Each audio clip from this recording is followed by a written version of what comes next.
Hello my dear class 12th IP और CS students, कैसे हैं आप सभी लोग। होप आप सभी बहुत बढ़िया होंगे और अपनी एग्जाम की प्रिपरेशन में लगे होंगे। सो आज का जो ये सेशन है वो क्लास 12th आईपी और सीएस इंफॉर्मेटिक्स प्रैक्टिसेस और कंप्यूटर साइंस दोनों क्लासेस के स्टूडेंट्स के लिए बहुत बहुत ज़्यादा वाला इंपॉर्टेंट है।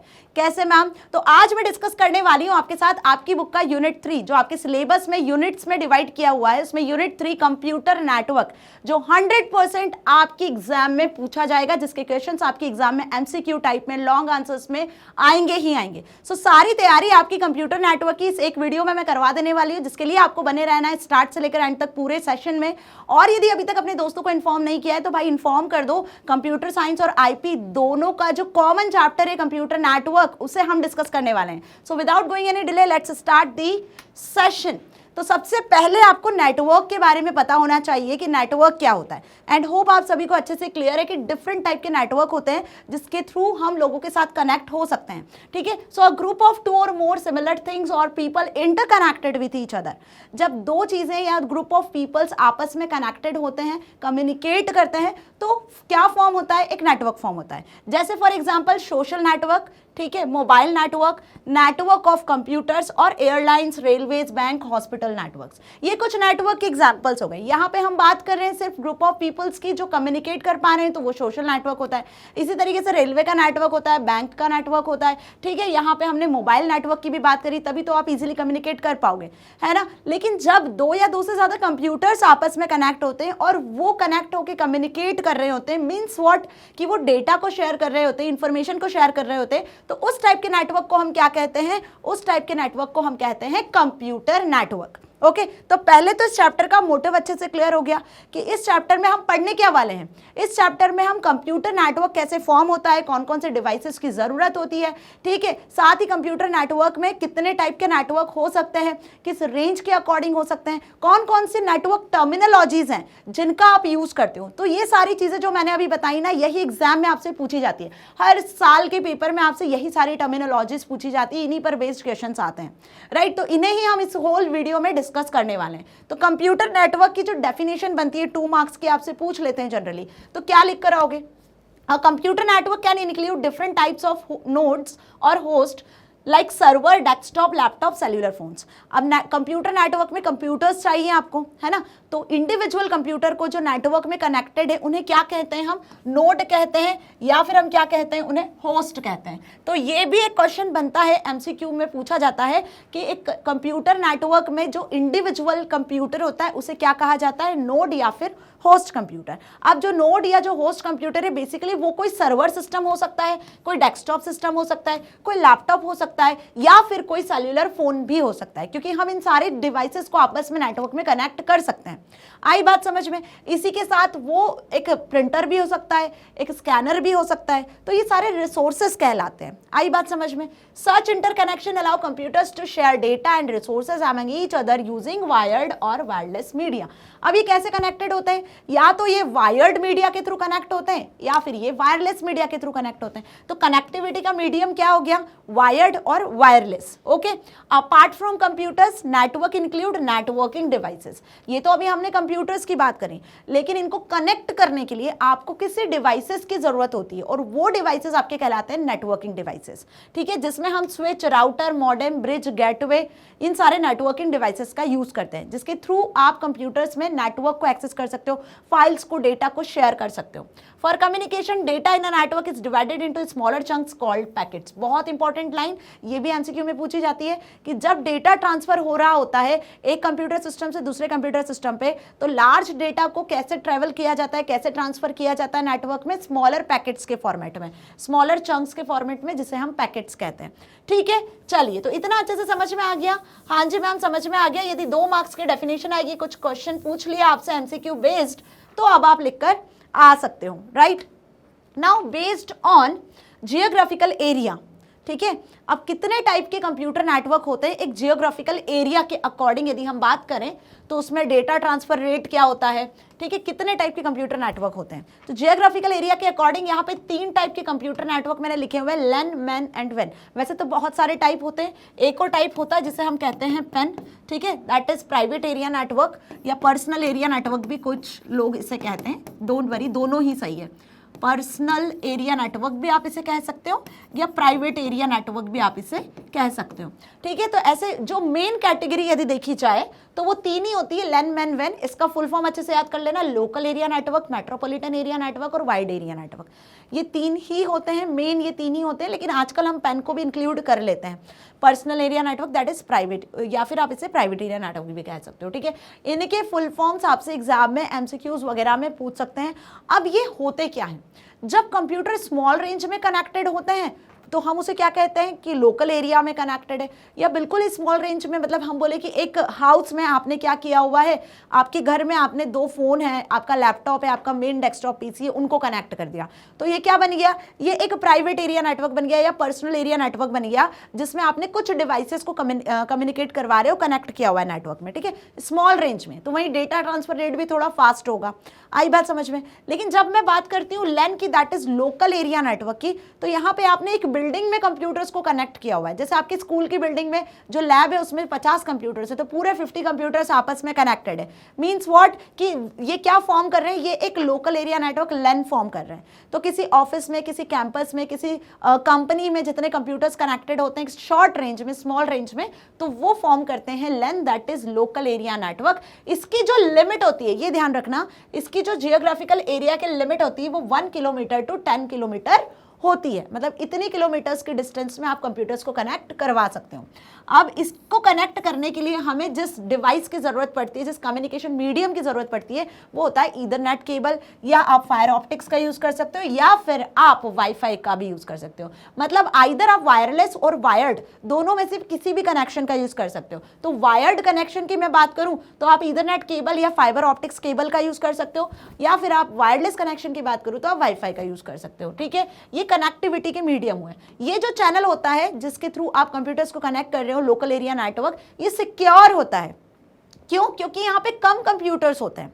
कम कंप्यूटर्स होते हैं तो वो ज्यादा एफिशिएंटली वर्क करते हैं। किसी भी कंप्यूटर्स को डेटा ट्रांसफर करना है तो वो हाई स्पीड से डेटा ट्रांसफर होगा। ठीक है, जो सिक्योरिटी है कम कंप्यूटर्स में ज्यादा होती है। ठीक है, high speed data transfer rate क्या हो सकता है? Data transfer rate 10 Mbps to 1000 Mbps। आजकल तो और ज्यादा आपको ऑफर करता है लोकल एरिया नेटवर्क। यदि आप अच्छा कनेक्ट करते हो तो ये जो लिमिट है Gbps तक भी चली जाती है ना जी। तो लोकल एरिया नेटवर्क में क्या होता है, कुछ कंप्यूटर्स को ही आप आपस में कनेक्ट करवा सकते हो। जैसे किसी कैफे वगैरह में आप गए होंगे, आपके स्कूल की लैब वगैरह आपने देखी होगी, तो वहां पे जो नेटवर्क फॉर्म होता है वो लेन ही होता है। इन कंप्यूटर्स में यदि कोई फॉल्ट होता है तो वो भी इजीली डायग्नोज हो जाता है, इजीली उसे चेक करके आप क्या कर सकते हो, सॉल्व कर सकते हो। आप डिस्कस कर लेते हैं man, that is metropolitan area network. ठीक है, इसकी जो रेंज होती है वो लेन से ज्यादा होती है। ठीक है, क्या होती है? लेन से ज्यादा होती है। क्या रेंज होती है इसकी जियोग्राफिकल एरिया रेंज? 1 to 10 लेन की होती है, तो 10 to 100 किलोमीटर मैन की रेंज होती है। यहां पर भी आप connectivity medium, Ethernet cable, fibre optics और वाईफाई किसी का भी यूज कर सकते हो। ये भी सिक्योर चैनल आपको प्रोवाइड करता है। यहाँ जो डेटा ट्रांसफर रेट होता है वो Mbps में ही होता है, लेकिन लेस होता है एज कंपेयर टू लेन। लेन में कम कंप्यूटर्स होते हैं तो ज्यादा हाई सिक्योरिटी और ज्यादा हाई डेटा ट्रांसफर रेट से डेटा ट्रांसफर होता है। लेकिन यहाँ पर क्या होता है, थोड़ा सा लेस होता है एज कंपेयर टू लेन, क्योंकि यहाँ पे ज्यादा नंबर ऑफ कंप्यूटर्स कनेक्टेड होता है। कैसे मैम? जैसे मैं बात करूं कि एक सिटी में जो कंप्यूटर्स कनेक्टेड है, ठीक है, तो वो मैन फॉर्म कर रहा है, मेट्रोपॉलिटन एरिया नेटवर्क फॉर्म हो रहा है। ठीक है, तो जब दो सिटीज के कंप्यूटर्स को आप आपस में कनेक्ट कर रहे हो तो एक मेट्रोपॉलिटन एरिया फॉर्म हो रहा है। वहीं एक सिंपल एक लोकेलिटी में, या फिर हम बोले कि एक सिंपल ऑफिस में, एक सिंपल कैंपस में आपने कंप्यूटर्स को कनेक्ट किया है तो वो लैन फॉर्म हो रहा है। आई बात समझ में? जहां ज्यादा कंप्यूटर होंगे तो वहां पर डेटा ट्रांसफर रेट भी फ्लक्चुएट होगा। इसका एग्जाम्पल यदि हम लें, यहाँ पे जो केबल यूज की जाती है वो केबल टीवी का आपने वो केबल देखा है ना, केबल टीवी का जो नेटवर्क होता है, जो ओवरऑल फैला होता है ना, वो बेसिकली हम बोल सकते हैं कि मैन का ही एग्जाम्पल होता है। तो एग्जाम्पल आपसे पूछे जा सकते हैं, telephone network, cable TV network, ये मेन के ही एग्जाम्पल्स हैं। ओके, तो यहाँ पे आप देख सकते हो कि छोटे छोटे लैन जो होते हैं, जो छोटे छोटे एरिया में जो लैन में कंप्यूटर्स कनेक्टेड होते हैं, वो सब मिलकर क्या फॉर्म कर रहे हैं? वो सब मिलकर मेन फॉर्म कर रहे हैं, that is metropolitan area network. एक हॉस्पिटल का लैन, एक स्कूल का लैन, कॉलेज का लैन, ठीक है, इसी तरीके से हम बात कर ले कोई फैक्ट्री है उसका लैन, इन सारे कंप्यूटर्स को आपस में कनेक्ट कर दिया तो यहाँ पर एक मेट्रोपॉलिटन एरिया नेटवर्क फॉर्म हो जाएगा। Right, now next is wide area network, that is when. इसका भी फुल फॉर्म आपसे पूछा जा सकता है। अब इसकी जो रेंज होती है एज कंपेयर टू लैन और मैन, ज्यादा होती है। ज्यादा बोले तो अनलिमिटेड रेंज होती है, यहाँ कोई रेंज आप स्पेसिफाई नहीं कर सकते हो। पूरे वर्ल्ड में जितने कंप्यूटर्स हैं वो यहाँ पर कनेक्टेड होते हैं। So internet is the example of when. When का एग्जाम्पल क्या होगा आपका? इंटरनेट, जिसमें पूरे छोटे छोटे जितने भी स्मॉल नेटवर्क्स होते हैं वो सब आपस में कनेक्ट होते हैं। सारे लैन और मैन जितने भी वो सब कनेक्टेड होते हैं और वेन फॉर्म करते हैं, that is wide area network. यहाँ भी आप कनेक्टिविटी के लिए वायर्ड और वायरलेस मीडिया का यूज कर सकते हो, दोनों मीडियम के थ्रू ये कनेक्टिविटी पॉसिबल है। ये थोड़ा लेस सिक्योर होता है एज कंपेयर टू लैन और मैन, क्योंकि यहाँ पे वर्ल्ड वाइड कंप्यूटर्स कनेक्टेड है। फॉल्ट टॉलरेंस का पता लगाना भी, किस कंप्यूटर में फॉल्ट हुआ है वो भी पता लगाना थोड़ा सा डिफिकल्ट होता है। आपने सुना होगा कभी कभी जब मेन सर्वर ही डाउन हो जाता है तो इंटरनेट कनेक्शन क्या हो जाता है आपका? वीक हो जाता है, होता है ना। तो वो बेसिकली वो इजी करना, वो चीजें सॉल्व करना थोड़ा सा टिपिकल होता है वेन में। Data transfer rate man also ranges in Mbps but it is considerably less than LAN and MAN.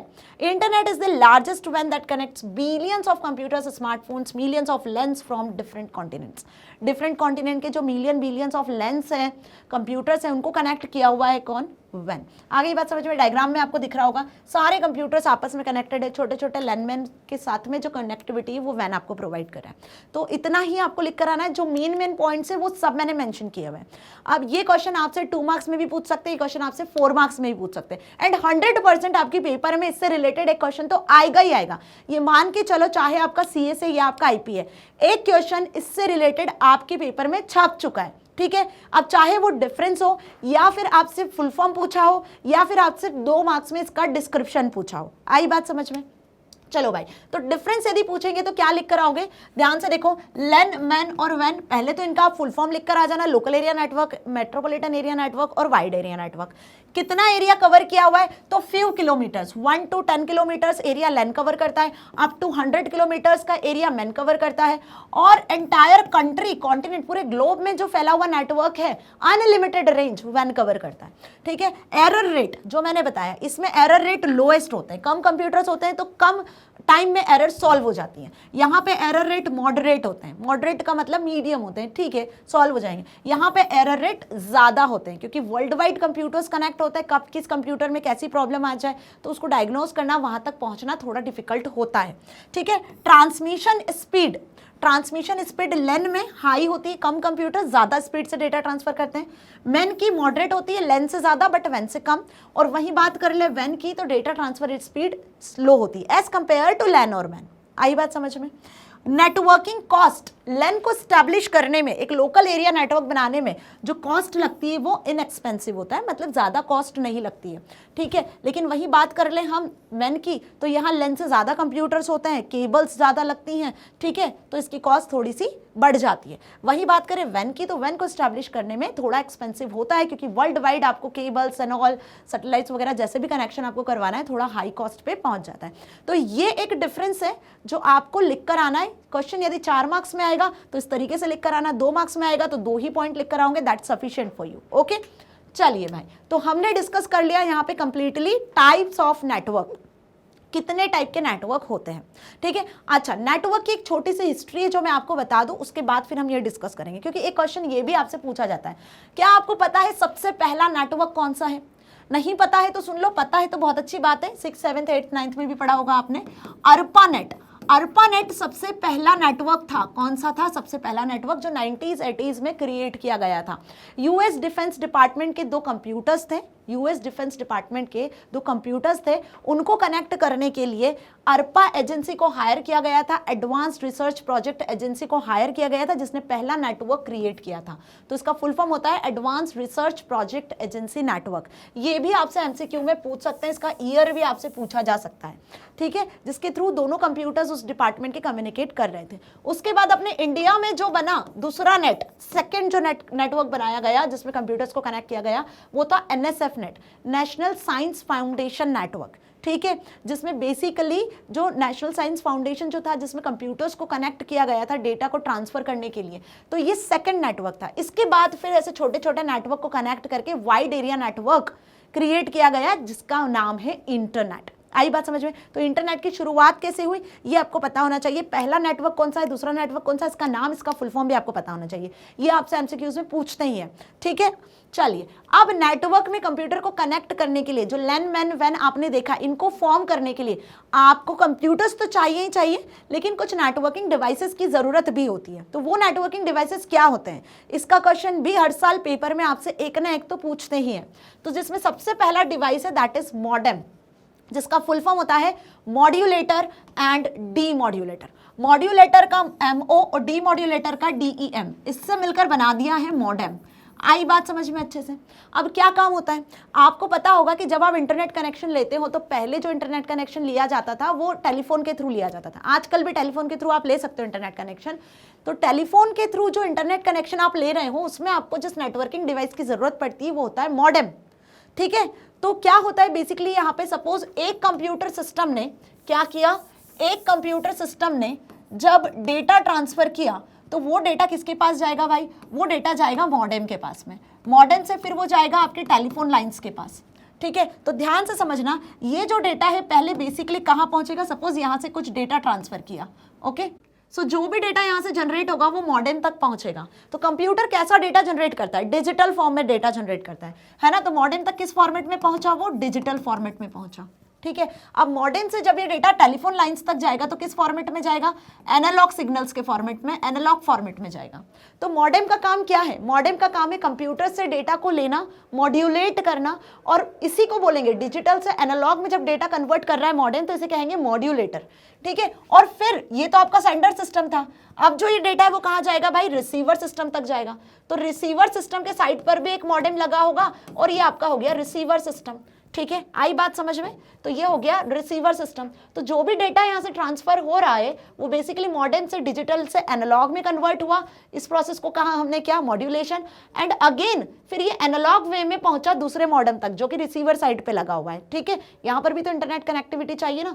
तो अब ये जो एनालॉग सिग्नल्स यहाँ मिल रहे हैं मॉडेम ने इसको कन्वर्ट कर दिया किसमें, डिजिटल सिग्नल्स में, क्योंकि रिसीवर का जो कंप्यूटर सिस्टम है वो भी किसे समझता है, डिजिटल फॉर्मेट को ही समझेगा। तो इस मॉडेम का काम क्या है, एनालॉग टू डिजिटल और डिजिटल टू एनालॉग कन्वर्जन करना। तो जब एनालॉग टू डिजिटल और डिजिटल टू एनालॉग कन्वर्जन किया तो इसे हम मॉड्यूलेशन और डीमॉड्यूलेशन कहते हैं। तो इसीलिए मॉडेम का जो फुल फॉर्म होता है वो क्या होता है, modulation and demodulator. It refers to a device used to conversion between analogue signals and digital signals. जो डिजिटल बिट्स हैं, जो डिजिटल सिग्नल्स है कंप्यूटर जो जनरेट करता है उससे एनालॉग सिग्नल्स में कन्वर्ट करना और एनालॉग सिग्नल्स को वापस रिसीवर सिस्टम के डिजिटल सिग्नल्स में कन्वर्ट करने का काम मॉडेम का होता है। तो ये अच्छे से समझ में आया, इसमें बच्चे बड़े कंफ्यूज होते हैं। यदि ये कॉन्सेप्ट आपके माइंड में क्लियर है तो फिर अब आप इसमें कंफ्यूज नहीं होंगे, है ना। We know the computer store and process data in terms of 0 and 1। अब ये डिजिटल क्या होता है भाई, तो डिजिटल मतलब बाइनरी फॉर्मेट, बाइनरी मतलब बिट्स का फॉर्मेट 0 और 1। कंप्यूटर जिस लैंग्वेज को समझता है वो बाइनरी लैंग्वेज को समझता है जो कि 0 और 1 के फॉर्मेट में होती है ना। However, to transmit data from sender to receiver or while browsing the internet, digital data are converted to analog signals and the medium carries the signal to the receiver। अब मॉडेम कैसा होता है, कैसा दिखता है, कुछ इस तरीके से आपने देखा होगा। यदि आपने अपने स्कूल वगैरह में भी देखा हो या कभी कोई कैफे गए हो या आपने अपने घर में भी कोई नेटवर्क कनेक्शन लिया हो तो वहां भी मॉडेम या राउटर जैसे डिवाइसेस का यूज करते हैं। आजकल तो राउटर का ज्यादा यूज किया जाता है, ठीक है। आई बात समझ में अच्छे से? अब राउटर क्या होता है वो भी हम पढ़ेंगे। तो ये एक कॉमन नेटवर्किंग डिवाइस था जिसकी मदद से आप नेटवर्क को एक्सेस कर सकते हो, इंटरनेट की फैसिलिटी एक्सेस कर सकते हो। ईथरनेट कार्ड, इसका भी नाम मैंने लिया था कि नेटवर्क को कनेक्ट करने के लिए हमें ईथरनेट कार्ड की भी जरूरत पड़ती है, जिससे हम क्या कहते हैं, एनआईसी के फॉर्मेट से भी जानते हैं। इसको आप बहुत सी जगह एनआईसी के नाम से भी सुनोगे, that is network interface card. Full form भी आपसे इसका पूछा जा सकता है। तो Ethernet card is also known as network interface card. ये एक बेसिकली अडाप्टर होता है। कौन सा अडाप्टर होता है, नेटवर्क अडाप्टर होता है, जिसकी मदद से आप अपने सिस्टम पे नेटवर्क को, इंटरनेट को एक्सेस कर पाते हो। आई मेरी बात समझ में कि आपके सिस्टम पे यदि आप नेटवर्क एक्सेस कर पा रहे हो तो वो इसी अडाप्टर की वजह से एक्सेस कर पाते हो, ठीक है। It act as an interface between computer and network. आपके कंप्यूटर सिस्टम पे जो नेटवर्क आ रहा है जिसके थ्रू आप इंटरनेट एक्सेस कर पा रहे हो वो और नेटवर्क के बीच में एक इंटरफेस की तरह एनआईसी कार्ड यूज होती है। ये बेसिकली एक सर्किट बोर्ड पर माउंट होती है। जो आपका सर्किट बोर्ड होता है, पीछे जो मदरबोर्ड लगा होता है ना, वहां पर इस एनआईसी को, ईथरनेट केबल को, ईथरनेट कार्ड को कनेक्ट किया जाता है। जाता है। आई बात समझ में, वहां पर ही इसको माउंट किया जाता है। क्लियर? तो Ethernet cable connect the computer to the network through NIC। This card can support data transfer between 10 Mbps to 1 Gbps। 10 Mbps से 1 Gbps की स्पीड में डेटा को ट्रांसफर करने की कैपेसिटी होती है इसकी। Each NIC has MAC address. अब हर एक NIC को कैसे आप पहचानते हो? मतलब नेटवर्क में सोचो ना, कितने billion millions of computers connected होते हैं, होते ही नहीं होते। पूरे वर्ल्ड वाइड वेब के अकॉर्डिंग यदि हम बात करें, वर्ल्ड वाइड की बात करें, तो सारे कंप्यूटर्स जो हैं वो कैसे पहचाने जाते हैं नेटवर्क में? तो यूनिकली आप उसे पहचान सकते हो उसके मैक एड्रेस से। तो मैक एड्रेस किसका होता है? NIC का, जिसके थ्रू इंटरनेट आपके कंप्यूटर सिस्टम में पहुंच रहा है।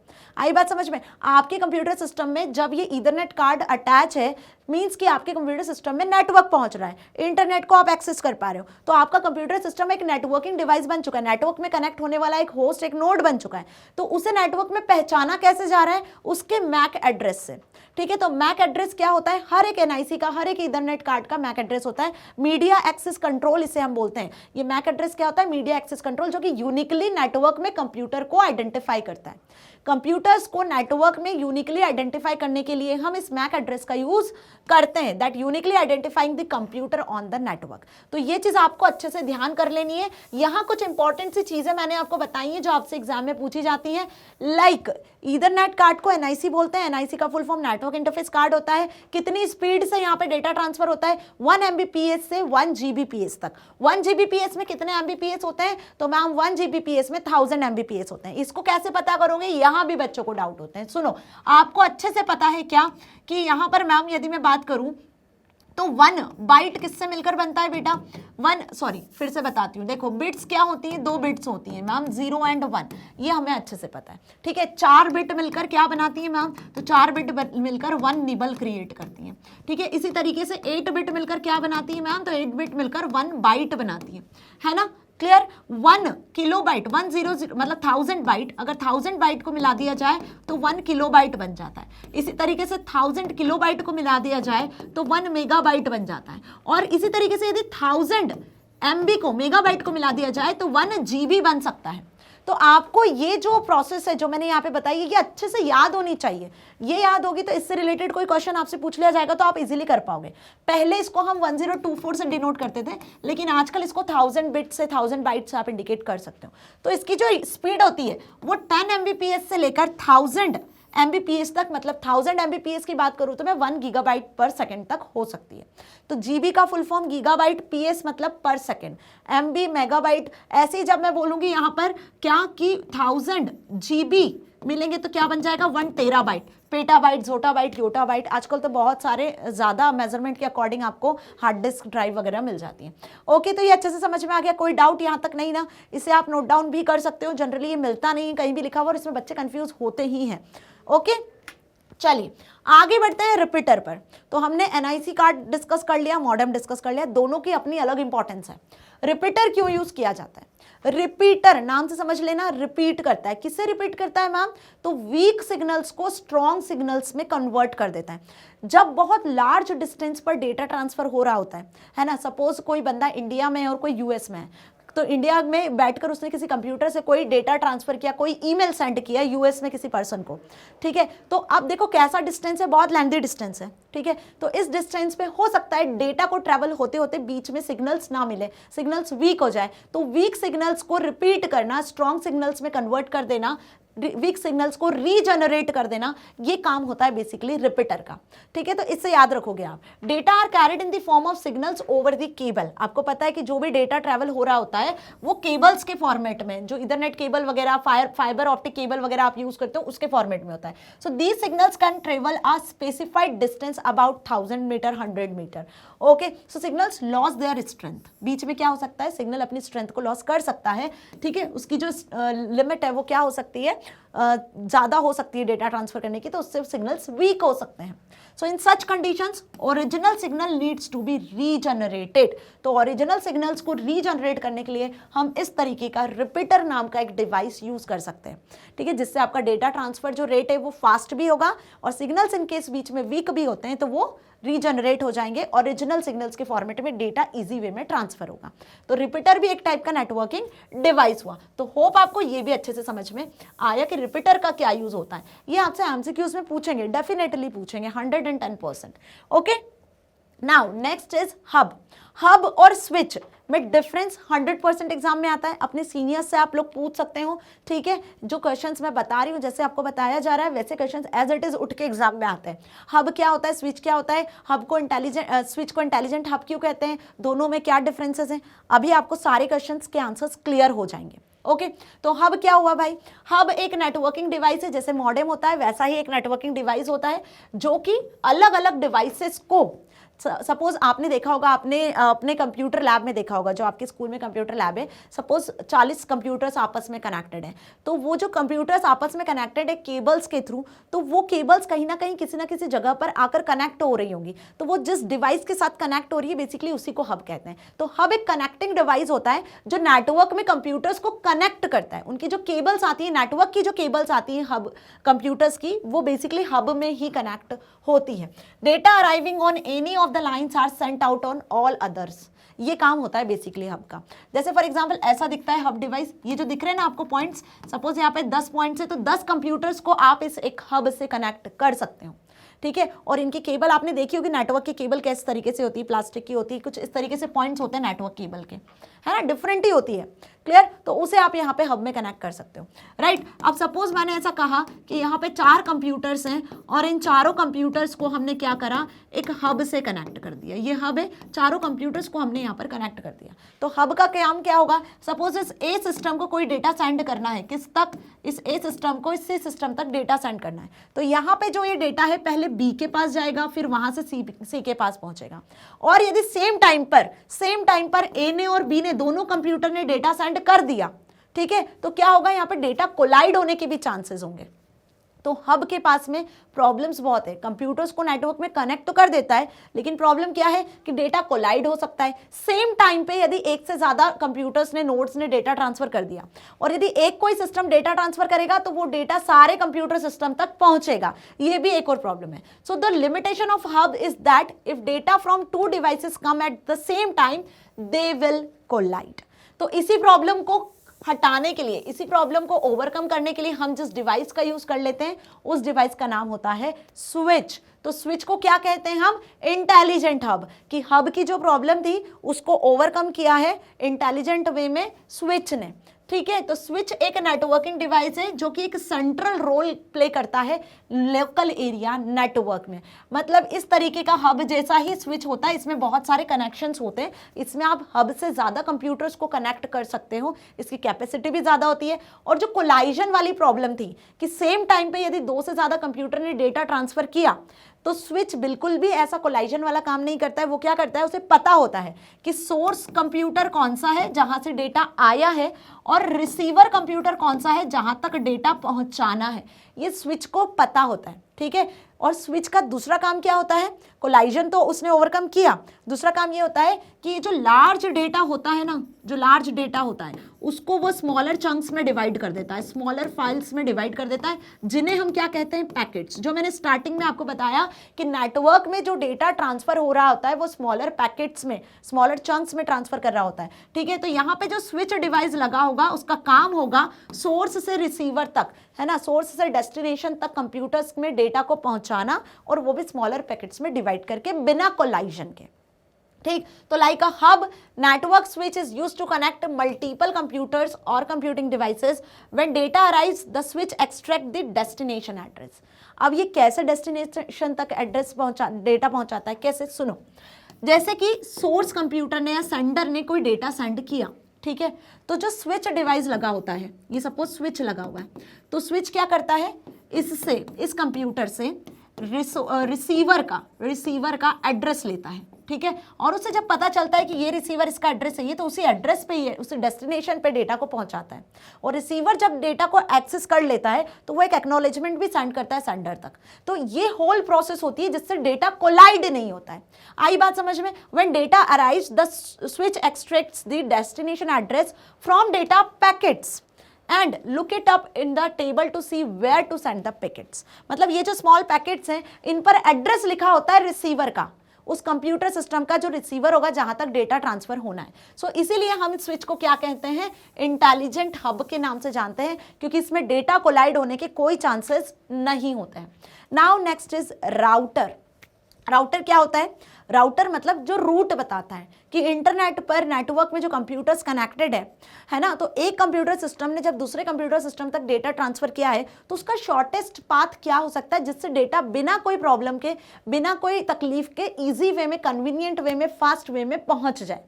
तो एक शॉर्टेस्ट पाथ, एक शॉर्टेस्ट रूट डिसाइड करने का काम राउटर का होता है। तो जैसे इनके नाम है वैसे इनके काम है। जैसे रिपीटर सिग्नल्स को रीजनरेट करता है, रिपीट करता है, राउटर क्या करता है, शॉर्टेस्ट पाथ सर्च करता है जिससे वो इजी वे में बिना कोई ट्रैफिक में फंसे डेटा इजिली ट्रांसफर हो जाए। So router is a network device that can receive the data, analyse it and transfer it. मतलब डेटा को रिसीव करता है कंप्यूटर सिस्टम से, उसे एनालाइज करेगा पहले और फिर उसको ट्रांसमिट करेगा। जैसे आपको कहीं जाना है, ठीक है, अब सपोज यहां से आपको कहीं पर जाना है, जो ये सोर्स है आपका, और आपको डेस्टिनेशन तक पहुंचना है, ये आपका डेस्टिनेशन है, और यहां जाने के दो रास्ते हैं। तो अब आप इन दोनों में से कौन सा रास्ता सिलेक्ट करोगे, ये डिपेंड करेगा। आपने सोचा इस रास्ते पे बहुत ज्यादा ट्रैफिक है तो इससे नहीं जाना है, आपको पता है कि हाँ ये रास्ता जो शॉर्ट भी है और यहाँ पर ट्रैफिक भी नहीं मिलना है, तो आपने ये रास्ता सिलेक्ट कर लिया। बिल्कुल वैसे ही राउटर क्या करता है, जो भी सेंडर सिस्टम है वहां से जो भी डेटा आ रहा है उसको एक्सेस करता है पहले, फिर उसको एनालाइज करता है कि इसका सही पाथ कौन सा होगा, किस तरीके से ये भेजे ताकि बीच में ट्रैफिक भी ना मिले और सही तरीके से डेस्टिनेशन तक पहुंच जाए। Router connect local area network, obvious LAN के लिए हम इसको कनेक्टिविटी के लिए यूज करते हैं।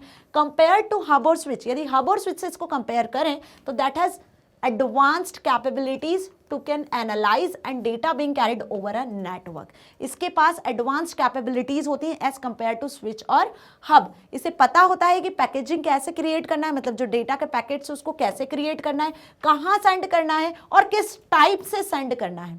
तो स्विच का भी एडवांस यदि हम बात करें तो वो राउटर होता है, और जनरली इसका हम यूज करते हैं। ये वायर्ड और वायरलेस राउटर आजकल मार्केट में अवेलेबल है, आप देख ही रहे हो इंटरनेट कनेक्टिविटी के लिए, है ना। Now next is gateway. अब गेटवे क्या होता है, गेटवे सजेस्ट करता है एक्चुअली एक्सेस पॉइंट को, ठीक है। Gateway suggest it is a access point that act as a gate between an organisation's network and outside world of the internet. मतलब कि सपोज आपने अपने घर में कोई इंटरनेट लगवाया हुआ है, ठीक है, ये आपके स्कूल का कोई नेटवर्क है, तो बाहर जो इंटरनेट है वो और आपके जो स्कूल में जो इंटरनेट लगा हुआ है उन दोनों को कनेक्ट किया हुआ है, या उन दोनों के बीच में गेट की तरह जो काम कर रहा होता है वो गेटवे होता है। आई बात समझ है, मतलब आप जो इंटरनेट एक्सेस कर पा रहे हो वो इसी डिवाइस की मदद से एक्सेस कर पा रहे हो। आई बात समझ में। It serves as an entry और एग्जिट पॉइंट। मेरी बात समझ में आई, एक एंट्री पॉइंट और एक एग्जिट पॉइंट की तरह सर्व होता है। जैसे आप अपने घर में जाते हो तो मेन गेट से एंटर करते हो, फिर बाहर आते हो तो वहीं से एंटर करते हुए बाहर जाते हो अंदर, ठीक है। तो बिल्कुल वही काम इंटरनेट यदि आप अपने कंप्यूटर सिस्टम तक एक्सेस कर पा रहे हो, तो जो आपके ऑर्गेनाइजेशन में इंटरनेट लगा हुआ है, बाहर वर्ल्ड वाइड वेब से वर्ल्ड वाइडली जो आपको इंटरनेट मिल रहा है, उनके बीच में एंट्री और एग्जिट का काम बेसिकली गेटवे का होता है। It is a point of network, all data coming in और out going network must first pass through the gateway in order to use routing paths, ठीक है। जो भी डेटा बाहर के इंटरनेट तक पहुंच रहा है, फॉर एग्जाम्पल जैसे यहाँ पे मैं एग्जाम्पल देखूँ, चलो ठीक है, जैसे सपोज ये ओवरऑल आपका इंटरनेट है, ठीक है, जिससे ये आपके स्कूल में, ये आपका स्कूल है, स्कूल में इंटरनेट कनेक्ट किया हुआ है यहाँ पे। तो इस इंटरनेट को जब आप अपने कंप्यूटर सिस्टम तक एक्सेस करोगे स्कूल में, तो यहाँ पे एक डिवाइस होगा जिसे हम कहेंगे गेटवे, जो एक गेट की तरह काम करेगा। जो इंटरनेट आएगा वो बेसिकली इस तरीके से पहुंचेगा, एंट्री करेगा, जो डेटा आप ट्रांसफर करोगे दूसरी जगह पर तो वो इस गेटवे के थ्रू ही होता हुआ जाएगा। क्लियर? तो अच्छे से समझ में आ गया कि एंट्री और एग्जिट पॉइंट की तरह गेटवे काम करता है। क्लियर? गेटवे डिवाइस किस तरीके से होता है, वो भी जैसे आपके नॉर्मल सारे डिवाइसेस होते हैं वैसे ही होता है। A number of computing devices are connected together to form local area network interconnection among millions of LANs from the internet. अब इंटरनेट में आपको पता है मिलियंस ऑफ लेंस कनेक्टेड होते हैं। अब लोकल एरिया नेटवर्क मेन वगैरह तो क्लियर है ना। तो यहाँ पे नंबर ऑफ कंप्यूटिंग डिवाइसेस को कनेक्ट करने का काम गेटवे का ही होता है। ठीक है, तो अच्छे से ये चीज समझ में आ गई। तो गेटवे के बाद अब हम पढ़ेंगे नेटवर्किंग टोपोलॉजीज। तो नेटवर्किंग टोपोलॉजीज में बेसिकली हम डिस्कस करेंगे यहाँ पर किसको, डिफरेंट टाइप की टोपोलॉजीज को। अब टोपोलॉजीज का भी एक क्वेश्चन आपसे पूछ सकते हैं आपके एग्जाम में। तो पहले टोपोलॉजी समझ ले क्या होता है। टोपोलॉजी होता है अरेंजमेंट ऑफ कंप्यूटर। अभी जैसे मैंने बताया आपको, लेन में कंप्यूटर कनेक्ट होते हैं, मैन में सिटी में कंप्यूटर्स जो कनेक्टेड होते हैं, वैन में वर्ल्ड वाइड कंप्यूटर्स कनेक्ट होते हैं। तो ये कंप्यूटर्स कनेक्ट होते कैसे हैं, किस तरीके से होते हैं, किस फॉर्म में होते हैं, तो वो तरीका, वो अरेंजमेंट, वो फॉर्म टोपोलॉजी कहलाता है। ठीक है, कि लेन में जो कंप्यूटर्स का अरेंजमेंट है वो कैसा है, किस तरीके से कनेक्टेड है। तो कितने टाइप की टोपोलॉजीज होती हैं बेटा, मैश, रिंग, बस, स्टार और ट्री। ये 5 टोपोलॉजीज होती हैं, इन्हें अच्छे से याद कर लेना, इनके फीचर्स, एडवांटेज, डिसएडवांटेज। बेसिकली इसमें डिफरेंस भी आपसे पूछ लेते हैं, आपके एग्जाम में इससे रिलेटेड भी एक क्वेश्चन 100% पूछा जाता है। ठीक है, या तो लेनमैन वैन से रिलेटेड पूछ लेंगे, या टोपोलॉजी से रिलेटेड पूछ लेंगे, या नेटवर्किंग डिवाइसेस से रिलेटेड पूछ लेंगे। एक एमसीक्यू तो 100% बनेगा इसका। ठीक है, चलिए, तो टोपोलॉजीज क्या हो गया, पहले ये समझ लो। टोपोलॉजीज होता है arrangement of computer, arrangement of computer in a network. अब वो नेटवर्क कैसा भी हो सकता है, तो कितने टाइप की टोपोलॉजीज बताइए मैंने, नाम याद कर लो, मैश, रिंग, बस, star and tree. One by one इन्हें डिस्कस कर लेते हैं, है ना जी। मैश टोपोलॉजी क्या कहता है, in this networking topology each communicating devices is connected with every other devices in the network. Mesh topology में जितने भी कंप्यूटर्स कनेक्टेड हैं, सपोज 10 कंप्यूटर्स को लैन में कनेक्ट किया हुआ है, किसी कैफे में 10 कंप्यूटर्स को लैन में कनेक्ट किया हुआ है, तो जो 10 कंप्यूटर है वो आपस में कनेक्टेड है, पूरे 10 कंप्यूटर्स आपस में कनेक्टेड है। This topology is known as mesh. जैसे आप देख रहे हो, ये 1 नंबर का कंप्यूटर है, ये इससे भी कनेक्टेड है, इससे भी कनेक्टेड है, देखो आप इसके लिंक देखो, सभी से कनेक्टेड है, ये सारे कंप्यूटर से कनेक्टेड है, इसकी लिंकिंग आपको दिख रही होगी। ठीक है, कि ये जो 1 नंबर का कंप्यूटर है वो 2 से भी कनेक्टेड है, 3 से भी कनेक्टेड है, 4 से भी कनेक्टेड है, 5 से भी और 6 से भी। सेम इसी तरीके से यदि मैं सेकंड कंप्यूटर की बात करूँ तो वो 3rd से भी कनेक्टेड है, 4 से भी कनेक्टेड है, 5 से भी कनेक्टेड है, 6 से भी कनेक्टेड है और 1 से भी कनेक्टेड है। तो ऐसे सारे कंप्यूटर्स हर एक कंप्यूटर के साथ जब कनेक्ट होते हैं तो इस टाइप का जो नेटवर्क होता है वो होता है आपका, इस टाइप का जो अरेंजमेंट होता है वो होता है मैश टोपोलॉजी। ठीक है, तो इस टोपोलॉजी में क्या होता है, each communicating device is connected to every other communicating device. Such a network can handle large amount of traffic since multiple nodes can transmit data simultaneously. Obvious, यहाँ पे जो लार्ज अमाउंट ऑफ ट्रैफिक होता है ना, उसको handle किया जा सकता है, क्योंकि यहाँ पे हर एक नोड दूसरी नोड के साथ कनेक्टेड है। जिस भी किसी नोड को एक सेम टाइम पे भी डेटा ट्रांसफर करना है तो वो इजीली कर सकती है। आई मेरी बात समझ में? ऐसा बिल्कुल भी नहीं है कि यहाँ पर पहले डेटा सेकंड पे जाएगा, थर्ड पे जाएगा, फिर 4 पे आएगा। सपोज सेकंड वाले सिस्टम को 5th तक ट्रांसफर करना है तो वो डायरेक्ट डेटा ट्रांसफर कर सकते हैं। तो यहाँ पर क्या फायदा है कि ट्रैफिक को हैंडल किया जा सकता है और साइमल्टेनियसली एक ही समय पर एक से ज्यादा कंप्यूटर्स डेटा को ट्रांसफर कर सकते हैं। Also such network are more reliable in sense that even if node gets down, ये सबसे बड़ी बात, इसकी सबसे बड़ा एडवांटेज कि यदि कोई नोड, सपोज ये 1 नंबर का नोड खराब हो गया, इस कंप्यूटर में नेटवर्क को आप एक्सेस नहीं कर पा रहे हो, तो ऐसा बिल्कुल नहीं है कि पूरा नेटवर्क फेल हो जाएगा। इस एक नोड के खराब होने से, एक कंप्यूटर के खराब होने से पूरे नेटवर्क पे कोई इफेक्ट नहीं पड़ेगा। It doesn't cause any break in transmission of data between other nodes.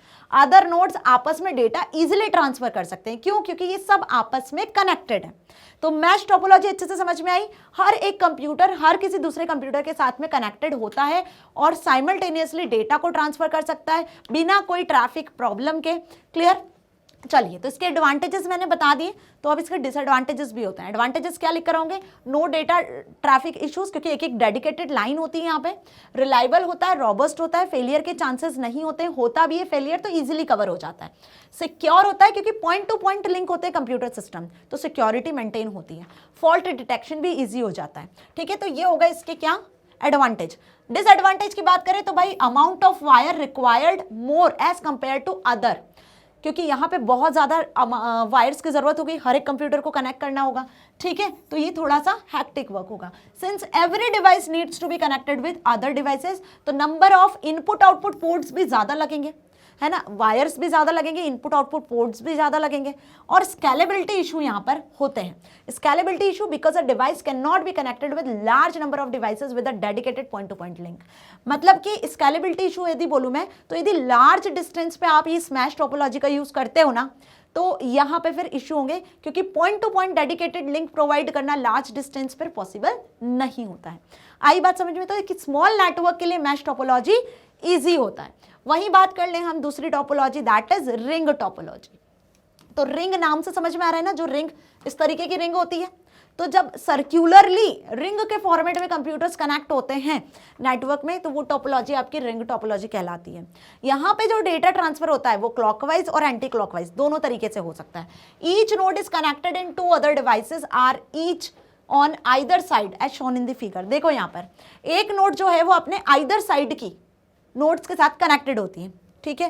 जैसे मैंने सपोज बोला कि ये वाली जो नोड है, ये वाला जो कंप्यूटर है, वो इसके आइदर साइड, दोनों साइड वाले नोड के साथ कनेक्टेड होता है।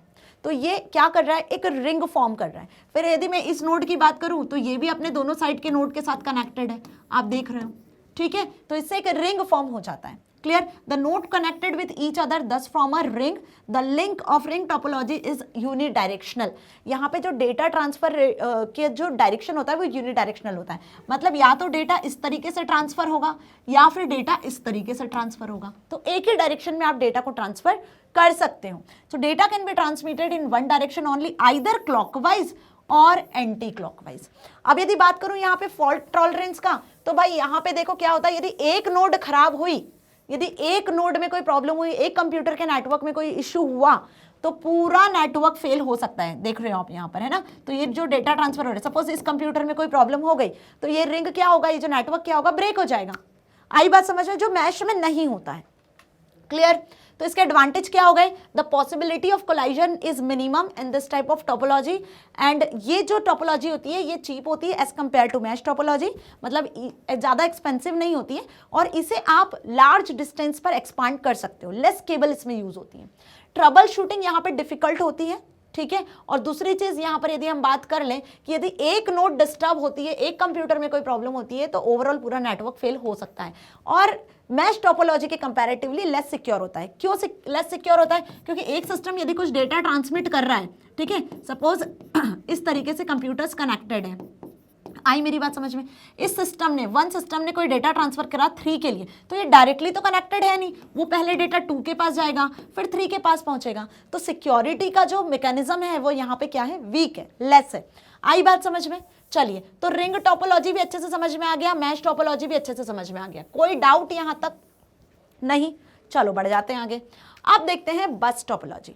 बस टोपोलॉजी का क्या काम होता है? In this topology each communicating devices connects to a transmission medium. अब यहाँ पे ना एक ट्रांसमिशन मीडियम का यूज किया जाता है जिसमें कंप्यूटर्स को कनेक्ट करते हैं, ठीक है, जिसे हम क्या कहते हैं, बस। अब ये बस वो नहीं है, यहाँ पे बस इस तरीके से देखो, ये एक मीडियम हो गया, मतलब ये एक मेन केबल है जिससे इंटरनेट कनेक्शन प्रोवाइड किया जा रहा है कंप्यूटर्स को। यहाँ पे मैंने पहला कंप्यूटर कनेक्ट करा, ठीक है, इस केबल के साथ, फिर मैंने यहाँ दूसरा कंप्यूटर कनेक्ट किया इस केबल के साथ, फिर मैंने इसी केबल के साथ में तीसरा कंप्यूटर भी कनेक्ट कर दिया। तो आप देखोगे ये एक क्या हो गया, एक सीक्वेंस में यहाँ पे कंप्यूटर्स आप कनेक्ट करते चले जा रहे हो। तो ये जो मेन केबल है आपकी, यही कहलाती है बस, जिसके थ्रू सारे कंप्यूटर्स आप कनेक्ट कर रहे हो, और एक ही डायरेक्शन में डेटा ट्रैवल होगा। यहाँ भी इसी डायरेक्शन में डेटा ट्रैवल होगा। अब सपोज इस 1 वाले कंप्यूटर को 3rd कंप्यूटर तक डेटा ट्रांसफर करना है, तो इस मेन केबल से होता हुआ डेटा 2 पे भी पहुंचेगा, फिर 3 पर पहुंचेगा। तो अगेन यहाँ सिक्योरिटी कम होगी। मेन केबल में यदि कोई प्रॉब्लम हुई, इस मेन केबल में यदि कोई प्रॉब्लम हुई, तो ओवरऑल पूरा नेटवर्क फेल हो सकता है ना। और इस नेटवर्क को स्टैब्लिश करना इजी होता है। तो in bus topology each communicating device connected to a transmission medium, यही बस को ट्रांसमिशन मीडियम कहा गया है। Data sent from node are passed on the bus and hence are transmitted to the length of the bus in both directions. ठीक है, आप इस direction में भी और इस डायरेक्शन में भी डेटा ट्रांसफर कर सकते हो। That means data can be received by any of the nodes connected to the bus. आप देख सकते हो डायग्राम में भी कुछ इस तरीके से कंप्यूटर्स आपको कनेक्टेड दिखेंगे। क्लियर? अब इसके क्या एडवांटेज होंगे, डिसएडवांटेज होंगे मैम? एग्जाम में आके तो क्या लिख कर आओगे, देखो, if n devices are connected to each other in a bus topology then the number of cables required to connect them is 1. obvious, n number of devices को कनेक्ट करना है तो केबल तो एक ही मेन केबल होगी जिससे n number of devices को आप कनेक्ट कर पाओगे, जिसे हम क्या कहते हैं, बैकबोन केबल कहते हैं, ट्रांसमिशन मीडियम कहते हैं, बस भी कहते हैं। तो कभी भी कंफ्यूज मत होना, सब चीजें बोलते हैं उस मेन केबल को जिस पर ओवरऑल ये नेटवर्क टिका होता है। The cost of the cable is less as compare to other topologies. यदि मैं अभी बाकी की जो टोपोलॉजीज मैंने आपको पढ़ाई हैं उनके कंपैरेटिवली कॉस्ट की बात करूं तो बस टोपोलॉजी की कम कॉस्ट होती है और स्मॉल नेटवर्क को बिल्ड करने में ये इजी होता है। अब डिसएडवांटेजेस क्या हो गए, तो कॉमन केबल यदि फेल हुई तो पूरा नेटवर्क फेल मैम। ठीक है, if the network traffic is heavy तो कोलाइजन की प्रॉब्लम बढ़ सकती है। ठीक है, और सिक्योरिटी भी यहाँ पर कम होती है, जैसे रिंग में कम होती है वैसे यहाँ भी कम होती है। तो इतना अच्छे से समझ में आया। अब बढ़ते हैं next topology. Next is star topologies, ठीक है। अब स्टार टोपोलॉजी क्या होता है? इस टोपोलॉजी में स्टार के फॉर्मेट में कंप्यूटर्स कनेक्टेड होते हैं। So star topology is communicating device is connected to a central node, मतलब यहाँ पे एक सेंट्रल नोड होती है, ठीक है, एक सेंट्रल कंप्यूटर हम बोल सकते हैं, या एक ऐसा सेंट्रल डिवाइस होता है जिसके थ्रू क्या होते हैं, सारे कंप्यूटर्स कनेक्टेड होते हैं। मतलब हम बोले यहाँ पे कि ये कोई हब डिवाइस हो सकता है जिससे कि सारे कंप्यूटर्स कनेक्टेड होते हैं। तो एक स्टार के फॉर्मेट में जब कंप्यूटर्स कनेक्टेड होते हैं इस तरीके से एक सेंट्रल कंप्यूटिंग डिवाइस के साथ, सेंट्रल नेटवर्किंग डिवाइस के साथ, तो वो फॉर्म करता है स्टार टोपोलॉजी। ये जो सेंट्रल डिवाइस आपका हब भी हो सकता है, स्विच भी हो सकता है। This is considered very effective, efficient and fast topology as compare to other. ये जो टोपोलॉजी है एफिशिएंट भी है, फास्ट भी है, इफेक्टिव भी है, क्योंकि इसमें सारे जो कंप्यूटर्स एक सेंट्रल नोड के थ्रू कंट्रोल किए जाते हैं। सेंट्रल नोड के थ्रू ही यहाँ पे डेटा ट्रांसफर होता है एंड एवरीथिंग, ठीक है। तो डायरेक्टली जो होते हैं सारे कंप्यूटर्स एक सेंट्रल नोड के थ्रू यहाँ पे कनेक्टेड होते हैं। अब इसके एडवांटेज डिसएडवांटेज क्या लिखोगे? देखो, तो and devices are connected each other in star topology. And devices connect कर सकते हो स्टार टोपोलॉजीज में। तो एन नंबर ऑफ केबल्स की जरूरत पड़ती है, ठीक है, और इजीली सेटअप हो जाता है। Each device requires only one port. यहाँ पे नंबर ऑफ पोर्ट्स की जरूरत नहीं होगी, क्योंकि एक ही पोर्ट चाहिए, एक ही डिवाइस होगा बीच वाला जिसके साथ सारे कंप्यूटर्स कनेक्ट होंगे। तो ओनली वन पोर्ट की जरूरत होती है, लेकिन जितने कंप्यूटर्स है उतनी केबल्स की जरूरत जरूर पड़ती है। If the concentrator hub on which the whole topology relies fail, यदि मेन सेंट्रल डिवाइस जो है, हब और जो स्विच है, वही फेल हो जाता है तो होल सिस्टम विल क्रैश, तो पूरा सिस्टम क्रैश हो जाएगा, पूरा नेटवर्क फेल हो जाएगा। किसी एक सिस्टम के फेल होने से परेशानी नहीं होती है, लेकिन यदि मेन जो हब या स्विच है उसमें ही प्रॉब्लम आती है तो क्या होता है, पूरा ओवरऑल नेटवर्क फेल हो सकता है। इसकी जो इंस्टॉलेशन कॉस्ट होती है as compare to others high होती है, क्योंकि हम यहाँ पे एक सेंट्रल डिवाइस को यूज कर रहे हैं, फिर उससे कनेक्ट होने वाले केबल्स एंड ऑल सारी चीजें। Performance is based on the single concentrator that is hub. पूरी परफॉर्मेंस किस पर बेस्ड करती है? एक सिंगल जो सेंट्रल कंसंट्रेटर होता है जो बेसिकली नेटवर्क में कनेक्ट होता है, उसी पर सारी परफॉर्मेंस डिपेंड करती है। तो होप आपको स्टार टोपोलॉजी भी अच्छे से समझ में आया। एडवांटेज आएंगे, डिसएडवांटेज आएंगे तो लिख दोगे ना, यही पूछते हैं इससे जनरली। और क्वेश्चन आपसे जो 4 नंबर का क्वेश्चन बनता है वो बेसिकली आपका लॉन्ग आंसर टाइप क्वेश्चन होता है, जिसमें आपसे पूछा जाता है कि इस टाइप का नेटवर्क फॉर्म करना है तो बताओ इसमें कौन सा टाइप का नेटवर्क होगा, कौन सी टोपोलॉजी यूज करोगे, किस नेटवर्किंग डिवाइस का यूज करोगे। ऐसे कुछ क्वेश्चंस आपसे एप्लीकेशन बेस्ड में ये पूछ ले जाते हैं, तो इन्हें ध्यान से समझना है ना। चलो, ट्री और हाइब्रिड टोपोलॉजी, लास्ट टोपोलॉजी की बात कर रही हूं मैं। मैश पढ़ लिया, बस पढ़ लिया, रिंग पढ़ लिया, स्टार पढ़ लिया। हाइब्रिड टोपोलॉजी जिसको हम ट्री टोपोलॉजी भी कहते हैं। तो अब आप बोलोगे ट्री, यस बेटा, ट्री कैसा होता है? आप सभी को पता है कि नीचे स्टेम होता है, फिर ऊपर उसकी बहुत सारी ब्रांचेस होती हैं। बिल्कुल वैसे ही इन्वर्टेड ट्री की यदि मैं बात करूं तो वो यहाँ पर फॉर्म कर रहा है हाइब्रिड टोपोलॉजी। इन्वर्टेड ट्री मतलब एक मेन नोड होता है, एक मेन कंप्यूटर सिस्टम होता है जिससे बाकी के कंप्यूटर सिस्टम या बाकी के जो नोड्स है वो कनेक्टेड होती है, फिर उससे फर्दर कुछ नोड्स को आप कनेक्ट कर सकते हो। तो ये क्या बन रहा है, ये आप देखोगे एक इन्वर्टेड ट्री लाइक स्ट्रक्चर दिख रहा है कि ऊपर स्टेम है और फिर सारी ब्रांचेस इस तरीके से कनेक्टेड है। तो इस टाइप की टोपोलॉजी को हम क्या बोलते हैं? Tree topology. अब हाइब्रिड टोपोलॉजी का क्या मतलब हुआ? जब एक से ज्यादा जो टोपोलॉजीज अभी तक हमने पढ़ ली उनको आप कंबाइन करके यूज कर लो तो वो हो जाती है हाइब्रिड टोपोलॉजी। जैसे आप यहाँ देखोगे क्या कि यहाँ पे आप देख रहे हो हाइब्रिड टोपोलॉजी में ये हो गई आपकी स्टार टोपोलॉजी, ये हो गई रिंग टोपोलॉजी और ये हो गई बस टोपोलॉजी। इन तीनों का कलेक्शन है, इन तीनों का कलेक्शन हाइब्रिड कहला रहा है। जैसे फॉर एग्जांपल मैंने यहाँ पर एक सेंट्रल हब लगा दिया, ठीक है, उससे मैंने क्या किया, यहाँ पर 2 हब 1 और हब 2 2 हब को कनेक्ट कर दिया। अब यहाँ मैंने फॉर्म कर दी एक बस टोपोलॉजी जिसमें मैंने कुछ कंप्यूटर्स को कनेक्ट कर दिया, और यहाँ मैंने फॉर्म कर दी एक रिंग टोपोलॉजी जिसमें मैंने अगेन कुछ कंप्यूटर्स को कनेक्ट कर दिया। तो अब आप क्या बोलोगे कि ये एक ट्री टोपोलॉजी तो है और साथ ही यहाँ पर क्या देख रहे हो आप, बस और रिंग का कलेक्शन भी है। तो this is called what? This is called hybrid topology. अच्छे से समझ में आया? अब ये क्या होती है ये तो मैंने बता दिया, बाकी इसमें डेटा ट्रांसफर वगैरह किस तरीके से होता है। तो it is hierarchical topology in which there are multiple branches and each branch can have 1 और more basic topology like star, ring and bus. ठीक है, such topologies are usually realized in WANs where multiple LANs are connected. तो यहाँ पर ये generally जो hybrid topology है ये WAN में यूज की जाती है। वाइड एरिया नेटवर्क में जो कंप्यूटर्स कनेक्ट होते हैं वो हाइब्रिड टोपोलॉजी के माध्यम से ही कनेक्ट होते हैं, क्योंकि इसमें छोटे छोटे LAN और MAN जो है वो बस, रिंग, स्टार टोपोलॉजी फॉर्म कर लेते हैं। Okay, so these LANs may be in the form of ring, बस और स्टार।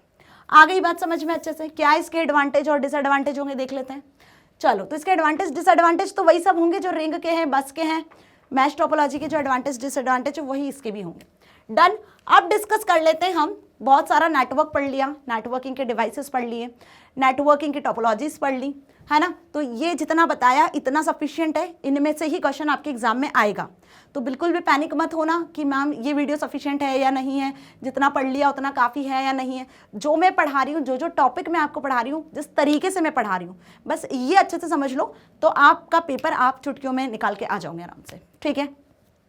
अब इंटरनेट क्या होता है? तो छोटे छोटे नेटवर्क्स को मिलाकर जब बिलियन मिलियंस ऑफ कंप्यूटर्स को आप वर्ल्ड वाइड कनेक्ट कर लेते हो तो इससे फॉर्म होता है इंटरनेट। शुरुआत हुई थी 1990s में, अच्छे से पता है, जो जिसमें global network of computing devices को इंक्लूड किया गया। ग्लोबली जो कंप्यूटर्स है सबको इंक्लूड किया गया, जिसमें कुछ डेस्कटॉप पीसीज हैं, लैपटॉप है, सर्वर कंप्यूटर्स हैं, टैबलेट्स हैं, मोबाइल फोन्स हैं और अदर हैंडहेल्ड डिवाइसेस भी हैं। कुछ पेरिफेरल डिवाइसेस भी हैं जैसे प्रिंटर, स्कैनर्स वगैरह, इन्हें भी आप कनेक्ट कर सकते हो। तो इनके कॉम्बिनेशन से, इनको कनेक्ट करने से नेटवर्क में जो फॉर्म होता है वो क्या होता है? इंटरनेट होता है। It also consist of networking devices. साथ ही इसमें कुछ नेटवर्किंग डिवाइसेस भी होते हैं जो हमने पढ़े अभी, राउटर्स, स्विचेस, गेटवेज एक्सेट्रा। इन नेटवर्किंग डिवाइसेस की मदद से ही आप एक इंटरनेट को फॉर्म कर पाते हो, नेटवर्क फॉर्म कर पाते हो। तो नेटवर्क क्या हुआ? इंटरनेट क्या हुआ? इंटरनेट पे आप वर्ल्ड वाइड कंप्यूटर्स को कनेक्ट कर पा रहे हो, ठीक है। अब वर्ल्ड वाइड क्या होता है? वर्ल्ड वाइड वेब, इसका नाम भी आपने सुना होगा। इंटरनेट तो सुना ही होगा, इंटरनेट की बात तो समझ में आ गई लेकिन बात जब मैं कर रही हूँ www की, जिसे हम वर्ल्ड वाइड वेब कहते हैं, ये क्या होता है? तो ये एक ऐसा स्टैंडर्ड है, मतलब हम बोले जो प्रोटोकॉल्स हैं उन सभी का हम बोल सकते हैं कि उन सभी का लार्ज एक्सटेंडेड प्रोटोकॉल है, जिसकी मदद से आप क्या कर सकते हो? जिसकी मदद से आप इंटरनेट को अपने कंप्यूटर सिस्टम पे एक्सेस कर सकते हो। मतलब इंटरनेट पर जितनी भी सर्विसेज होती हैं, इंटरनेट पर जितनी भी सर्विसेज होती हैं, उन सर्विसेज को एक्सेस कैसे कर रहे हो, वो सर्विसेज आपको मिल कैसे रही है, वो आपको www के थ्रू ही मिल रही है।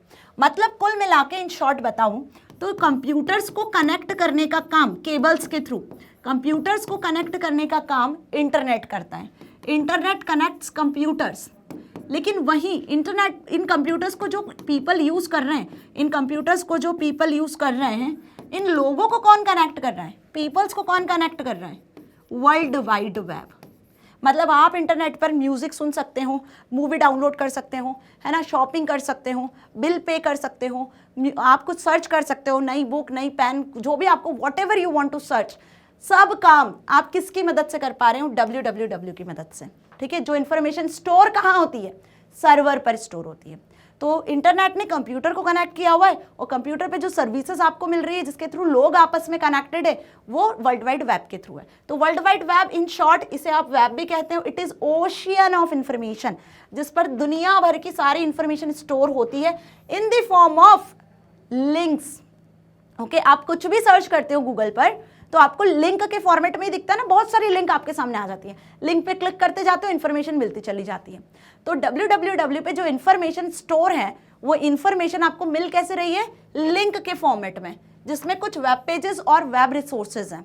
उस लिंक पे कनेक्टेड क्या है? उस लिंक पे कनेक्टेड कुछ वेब पेजेस है, वेब रिसोर्सेज है। अब वेब पेजेस और वेब रिसोर्सेज किसे कहते हैं? जो इंटरनेट पे सर्वर पे स्टोर होते हैं।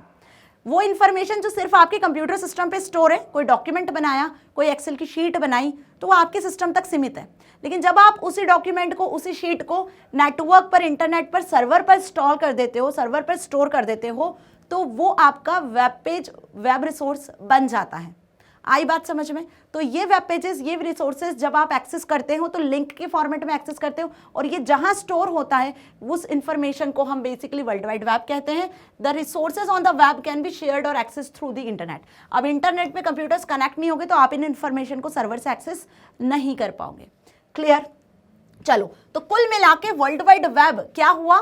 वर्ल्ड वाइड वेब एक ऐसा बिग सॉफ्टवेयर होता है जिसकी मदद से आप सर्वर पर स्टोर इंफॉर्मेशन को एक्सेस कर सकते हो, ठीक है, या आप इसे वेब सर्वर के नाम से भी बोल सकते हो। चलो, टिम बर्नर्स-ली ने, नाम ध्यान रख लेना, टिम बर्नर्स-ली ने, जो कि एक ब्रिटिश कंप्यूटर साइंटिस्ट थे, उन्होंने वर्ल्ड वाइड वेब को भी इन्वेंट किया था, साथ ही HTML, URL, HTTP इन्हें भी इन्वेंट किया था। ये कुछ नेटवर्किंग टर्मिनोलॉजीज हैं जो इंटरनेट में यूज की जाती हैं। क्या? HTML, URL और HTTP और वर्ल्ड वाइड वेब, इसकी शुरुआत टिम बर्नर्स-ली ने 1990s में की थी। मतलब कि जो वेब पेज, जो वेब रिसोर्स आपका इंटरनेट सर्वर पर स्टोर होता है वर्ल्ड वाइड वेब के थ्रू, जिसे आप एक्सेस कर रहे होते हो, वो किस लैंग्वेज में बना होता है? HTML में। मतलब जो भी वेब पेज आप क्रिएट करते हो सर्वर पे, जैसी भी इंफॉर्मेशन होती है वो HTML लैंग्वेज की मदद से क्रिएटेड होती है, जिसे हम हाइपरटेक्स्ट मार्कअप लैंग्वेज कहते हैं। और जिस नाम से स्टोर होती हैं, जैसे आपका नाम, आपका एड्रेस आपको पता है, कोई भी दोस्त आपके पास मिलने आएगा तो आपके नाम और आपके एड्रेस से आएगा, है ना? आपकी क्लास में आपको आपके नाम और एड्रेस से पहचाना जाएगा। बिल्कुल वैसे ही सर्वर सिस्टम पर जो इंफॉर्मेशन है, जो वेब पेजेस हैं, वो वेब पेजेस कैसे पहचाने जाते हैं? क्योंकि मिलियन बिलियंस में वेबसाइट्स होती हैं, वेब पेजेस होते हैं, उनकी एड्रेस से, उनके URL से। तो उनके एड्रेस को क्या बोलते हैं हम? URL। इसका फुल फॉर्म भी आपसे पूछा जाता है, यूनिफॉर्म रिसोर्स लोकेटर, है ना? HTTP का क्या फुल फॉर्म होता है? Hyper text transfer protocol. और इन वेब पेजेस को इस लोकेशन के अकॉर्डिंग आपके सिस्टम तक, आपके ब्राउजर तक पहुंचाने का काम किसका होता है? इस प्रोटोकॉल का, जिसे हम हाइपर टेक्स्ट ट्रांसफर प्रोटोकॉल कहते हैं। क्या कहते हैं? Hypertext transfer protocol. आई बात समझ में? अब इन्हें थोड़ा सा डिटेल में जल्दी जल्दी पढ़ लें, क्योंकि इसके बारे में भी क्वेश्चन आपसे पूछते हैं आइदर इन MCQs, क्योंकि ये नेटवर्किंग की बहुत ही इंपॉर्टेंट से टर्म्स है। ठीक है? HTML क्या होता है? Hypertext markup language which is used to design standardized web pages. Web pages को, वेब कंटेंट्स को बनाने के लिए, क्रिएट करने के लिए हम इस लैंग्वेज का यूज करते हैं। वैसे तो आजकल बहुत सारी एडवांस्ड लैंग्वेजेस आ चुकी हैं, बट जब स्टैटिक वेब पेज की बात की जाती है तो बिना HTML आप स्टैटिक वेब पेजेस क्रिएट नहीं कर सकते हो। ठीक है? It uses tags to define the web page content should be displayed by the web browser. मतलब आप यहाँ पे इस लैंग्वेज में जो भी कंटेंट लिखते हो, जो कंटेंट आपको वेब पेजेस के फॉर्मेट में स्टोर करवाना है, वो टैग्स में लिखा जाता है। इस तरीके से HTML का टैग होता है, स्टार्ट टैग होता है, एंड टैग होता है, फिर यहाँ पर कुछ और मल्टीपल टैग्स होते हैं जिसमें आप क्या कर सकते हो? अपना वेब पेज क्रिएट कर सकते हो। तो टैग के फॉर्मेट में ये लैंग्वेज होती है। ठीक है? इतना अच्छे से समझ में आ गया? यदि मैं इसके बेसिक स्ट्रक्चर की बात करूं, HTML के बेसिक स्ट्रक्चर की बात करूं, तो कुछ इस तरीके से आपको HTML का बेसिक स्ट्रक्चर मिलता है। देखो मैं यहाँ लिखकर बता देती हूँ। ठीक है? HTML होता है, फिर HTML टैग क्लोज हो जाता है, और इसके बाद यहाँ पे आप यूज करते हो हेड टैग। हेड टैग में आप टाइटल स्पेसिफाई करते हो अपने वेब पेज का, और हेड टैग को क्लोज कर देते हो। फिर वेब पेज के टाइटल के बाद आपको यदि वेब पेज की बॉडी स्पेसिफाई करना है कि आपको क्या कंटेंट रखना है, तो वो आप बॉडी टैग में स्पेसिफाई करते हो। तो ये जो 3-4 टैग मैंने बताए ना, ये बहुत इंपॉर्टेंट टैग होते हैं जिसकी मदद से आप कोई वेब पेज क्रिएट कर सकते हो। एंड होप आपने ये पढ़ा भी होगा, 10th में भी पढ़ा होगा, 9th में भी पढ़ा होगा। तो HTML क्या हो गई? HTML एक हाइपरटेक्स्ट मार्कअप लैंग्वेज होती है जिससे आप वेब पेज क्रिएट कर सकते हो, वो पेजेस जो कि सर्वर पे स्टोर किए जाते हैं। ठीक है? चलिए, URL, तो जो पेजेस सर्वर पे स्टोर किए जाते हैं उनको आइडेंटिफाई कैसे किया जाता है कि वो किस नाम से एक्सेस करोगे आप, उसका नाम क्या है, वो किस जगह पर किस तरीके से स्टोर है, तो वो हम बेसिकली उसके URL या URI से आइडेंटिफाई करते हैं। Uniform resource identifier is a unique identifier to identify a resource located on web. Web पर जो रिसोर्स है वो किस नाम से, किस आइडेंटिटी के साथ में स्टोर है, वो URI बताता है। ठीक है? जैसे कि कोई हार्डवेयर या कोई सॉफ्टवेयर, कोई हार्डवेयर भी हो सकता है, कोई सॉफ्टवेयर भी हो सकता है ना? तो उसकी लोकेशन क्या है वो URI बताता है। और यदि URL की बात करूं तो URL बेसिकली क्या होगा? यूनिफॉर्म रिसोर्स लोकेटर, जो कि लोकेशन, जो कि प्रोटोकॉल के थ्रू बेसिकली आप एक्सेस कर पाते हो। देखो, जैसे मैंने कहा कि www.cbse.nic.in, ठीक है? तो ये क्या है? आपको अच्छे से पता है कि CBSE वेबसाइट का एड्रेस है, तो इसी को तो हम कहते हैं URL। ठीक है? जिस नाम से आप CBSE की वेबसाइट को जान रहे हो। लेकिन URL सिर्फ इतना नहीं होता है। इस URL को, इस वेबसाइट को एक्सेस करने के लिए यहाँ पर एक प्रोटोकॉल वर्क करता है। क्या वर्क करता है? एक प्रोटोकॉल वर्क करता है, जिस प्रोटोकॉल को हम क्या कहते हैं? HTTP protocol. आई बात समझ में? ये हो गया प्रोटोकॉल, ये हो जाता है आपका एड्रेस। URL इसे नहीं कहेंगे, कंप्लीट URL होगी, इसे हम कहेंगे क्या? डोमेन नेम, जिस नाम से ये बेसिकली स्टोर होगा। यूजर नेम, या इसको आप डोमेन नेम भी कह सकते हो। ठीक है? और साथ ही इसके, अब CBSE की वेबसाइट पे आप जाते हो कहाँ पर? आप जाते हो क्लास 12th पर। क्लास 12th में आप गए, फिर कहाँ पर? मैम क्लास 12th में आपने सर्च करा सपोज IP या CS, तो ये हो जाएगा आपका पाथ। क्या हो जाएगा आपका पाथ? तो ये कंप्लीट यूआरएल बना कि HTTP प्रोटोकॉल ने इस पर्टिकुलर वेबसाइट को सर्च किया है और आपके सिस्टम तक, आपके ब्राउजर तक पहुंचाया है, उसमें फिर इस पर्टिकुलर पाथ पे जाके इस वेब पेज को एक्सेस करके लेकर आया है। ठीक है, so this is whole URL, uniform resource locator. और ये जो cbse.nic.in है ना, ये यूनिफॉर्म है, फिक्स्ड है। आपको CBSE के नाम से 5-6 वेबसाइट्स नहीं मिलेगी, सेम एड्रेस से मिलेगी क्या? नहीं, इस एड्रेस से सिर्फ एक ही वेबसाइट मिलेगी जो फिक्स्ड है, दैट इज कॉल्ड यूनिफॉर्म। और जो भी वेबसाइट्स कंप्यूटर सिस्टम पर, सर्वर पर स्टोर होती हैं, वो रिसोर्स कहलाती हैं। क्या कहलाती है? रिसोर्स। इसलिए यूनिफॉर्म रिसोर्स, और जिस जगह स्टोर होती है उसे लोकेशन कहते हैं। तो यूनिफॉर्म रिसोर्स लोकेशन लोकेटर, अब अच्छे से समझ में आ गया, ये वर्ड याद रहेगा ना। चलिए, तो example of URI identify resources using location. अब URI क्या करता है? इस एड्रेस के माध्यम से, इस एड्रेस की मदद से लोकेशन को सर्च करता है और फिर आपको इंफॉर्मेशन लेकर आता है। तो ऐसे बहुत सारे एड्रेसेस हैं। जैसे सपोज आप अमेजोन का यूज़ करते हो तो amazon.nic लाइक दिस, आप मीशो मिंत्रा का यूज़ करते हो, आप अपने स्कूल की वेबसाइट का यूज़ करते हो, आप कोई रेलवे टिकट वगैरह बुक करते हो तो IRCTC एयरवेज की वेबसाइट्स होती है। बहुत सारी मिलियन ट्रिलियंस में वेबसाइट्स आज सर्वर पर स्टोर है। ठीक है, तो ये प्रोटोकॉल अच्छे से समझ लो, HTTP प्रोटोकॉल, जो कि बहुत इंपॉर्टेंट होता है। और URL के 3 पार्ट में URL डिवाइड होता है। कौन से 3 पार्ट हो गए? बता दिया मैंने। पहला प्रोटोकॉल, दूसरा डोमेन नेम, और तीसरा उसका पाथ। ठीक, अब जिस प्रोटोकॉल की मैं बात कर रही हूँ दैट इज HTTP। ये बहुत ही ज्यादा इंपॉर्टेंट प्रोटोकॉल होता है। बिना इसके आप सर्वर से कोई वेब पेजेस, कोई वेबसाइट एक्सेस नहीं कर सकते हो। ठीक है, आपका जो कंप्यूटर सिस्टम है, सपोज ये आपका कंप्यूटर सिस्टम है, यहाँ आपने ब्राउजर खोला हुआ है गूगल। ठीक है, जो भी चीज आपको एक्सेस करनी है सर्वर से, सपोज ये हो गया आपका सर्वर सिस्टम। ठीक है, तो सर्वर क्या करेगा? सर्वर सिस्टम से जो भी इंफॉर्मेशन आपको एक्सेस करनी है, तो यहाँ पे जो प्रोटोकॉल वर्क करेगा, जो आपकी इंफॉर्मेशन तक सर्वर तक पहुंचाएगा, वो HTTP होगा। तो आपने जो भी सर्च करा, सपोज आपको कंप्यूटर सर्च करना है, तो आपने कंप्यूटर टाइप किया, तो अब ये जो HTTP प्रोटोकॉल है वो आपकी रिक्वेस्ट को लेकर जाएगा सर्वर के पास। सर्वर के पास होंगे डेटाबेसेस। अब इन डेटाबेसेस में जहां भी उसको कंप्यूटर से रिलेटेड जैसी भी इंफॉर्मेशन मिलेगी, सारी इंफॉर्मेशन कलेक्ट होगी। एक ही डेटाबेस तो नहीं होगा, बहुत सारे डेटाबेसेस होंगे। तो जितनी भी इंफॉर्मेशन कंप्यूटर से रिलेटेड मिलेगी, सारी इंफॉर्मेशन को कलेक्ट करेगा, एक लिस्ट बनाएगा जिसमें हाइपरलिंक्स होगी, और ये इंफॉर्मेशन फिर HTTP प्रोटोकॉल की मदद से as a request, as a response कहाँ पहुंचेगी? आपके ब्राउजर पर। तो इस ब्राउजर पर आपको सारी हाइपरलिंक के फॉर्मेट में इंफॉर्मेशन मिल जाएगी। तो ब्राउजर से सर्वर को कनेक्ट करना, आपकी रिक्वेस्ट को रेस्पॉन्स के फॉर्मेट में जनरेट करवाने का काम HTTP का होता है। Hyper text transfer protocol, browser से जो भी इंफॉर्मेशन आ रही है हाइपर टेक्स्ट के फॉर्मेट में सर्वर तक पहुंचेगी। सर्वर जो भी इंफॉर्मेशन एक्सेस करेगा हाइपर टेक्स्ट के फॉर्मेट में ही आपके ब्राउजर तक पहुंचेगी। तो हाइपर टेक्स्ट को ट्रांसफर करने का काम सर्वर से ब्राउजर तक, क्लाइंट से सर्वर तक किसका होता है? HTTP प्रोटोकॉल का होता है। बहुत अच्छे से समझाया है, याद रख लेना, भूलना मत, क्योंकि पूछते हैं। अब HTTP प्रोटोकॉल में भी एक डिफरेंस होता है।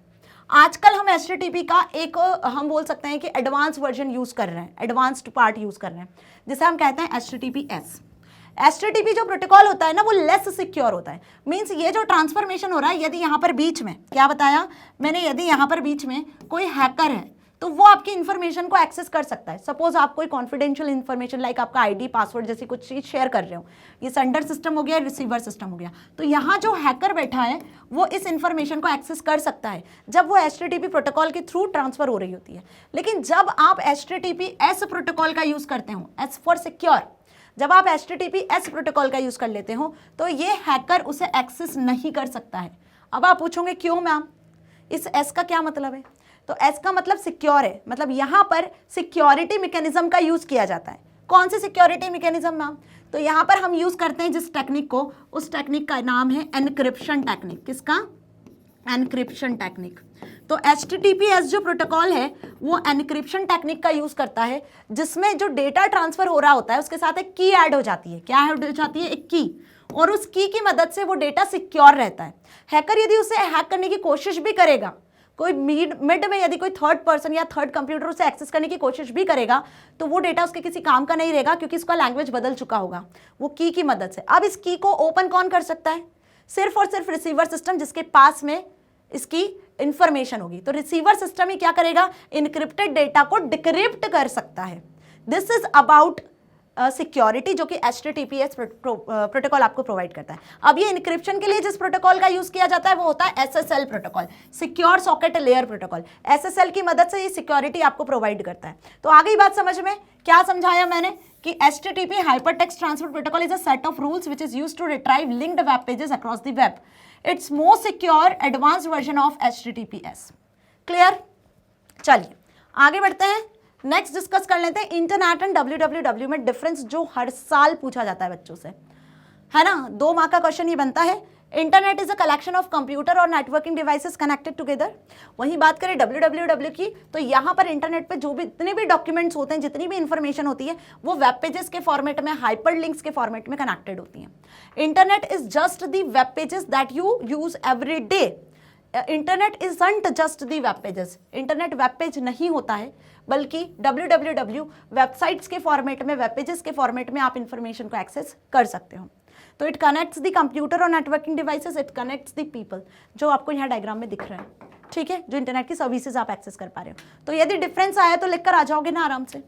अब कुछ इंटरनेट की सर्विसेज जो कि बहुत इंपॉर्टेंट है, जो आपसे एग्जाम में पूछी जाती हैं। इन सर्विसेज पर बेस्ड क्वेश्चन भी बेटा आपसे एग्जाम में पूछा जाएगा। सबसे मेन इंपॉर्टेंट और मोस्ट इंपॉर्टेंट इंटरनेट की सर्विस जिसका हर कोई यूज कर रहा है, that is electronic mail, email. Email का फुल फॉर्म भी पूछते हैं, तो इलेक्ट्रॉनिक मेल होता है, आपको यही बता के आना है। ईमेल का मतलब क्या होता है आज सभी को बहुत अच्छे से पता है। बिना ईमेल के आप कहीं लॉगिन नहीं कर सकते हो, बिना ईमेल के आप शॉपिंग नहीं कर सकते हो, बिना ईमेल के तो आप अपने पेटीएम वगैरह पे या ट्रूकॉलर पे या कहीं भी लॉगिन नहीं कर सकते हो। आपको पास आपका ईमेल होना ज़रूरी होता है ना। तो ईमेल की इंपॉर्टेंस तो सभी को अच्छे से क्लियर है। ईमेल होता क्या है? ऐसा एक अकाउंट होता है जो आप किसी वेबसाइट पे क्रिएट करते हो और जिसके थ्रू आप मैसेजेस को सेंड कर सकते हो। और ये जो मैसेजेस होते हैं वो आप वर्ल्ड में किसी भी पर्सन को कहीं भी चुटकियों में भेज सकते हो। इंटरनेट कनेक्टिविटी की इसके लिए ज़रूरत होती है। जैसे आप नॉर्मल लेटर या पोस्ट कार्ड में लेटर वगैरह प्रिपेयर करके पहले के ज़माने में भेजते थे ना, वही सेम प्रोसेस होता है, बट ये इलेक्ट्रॉनिक मीन्स में होता है। Okay, so email is the short term of electronic mail. It is one of the way of sending and receiving messages using the internet.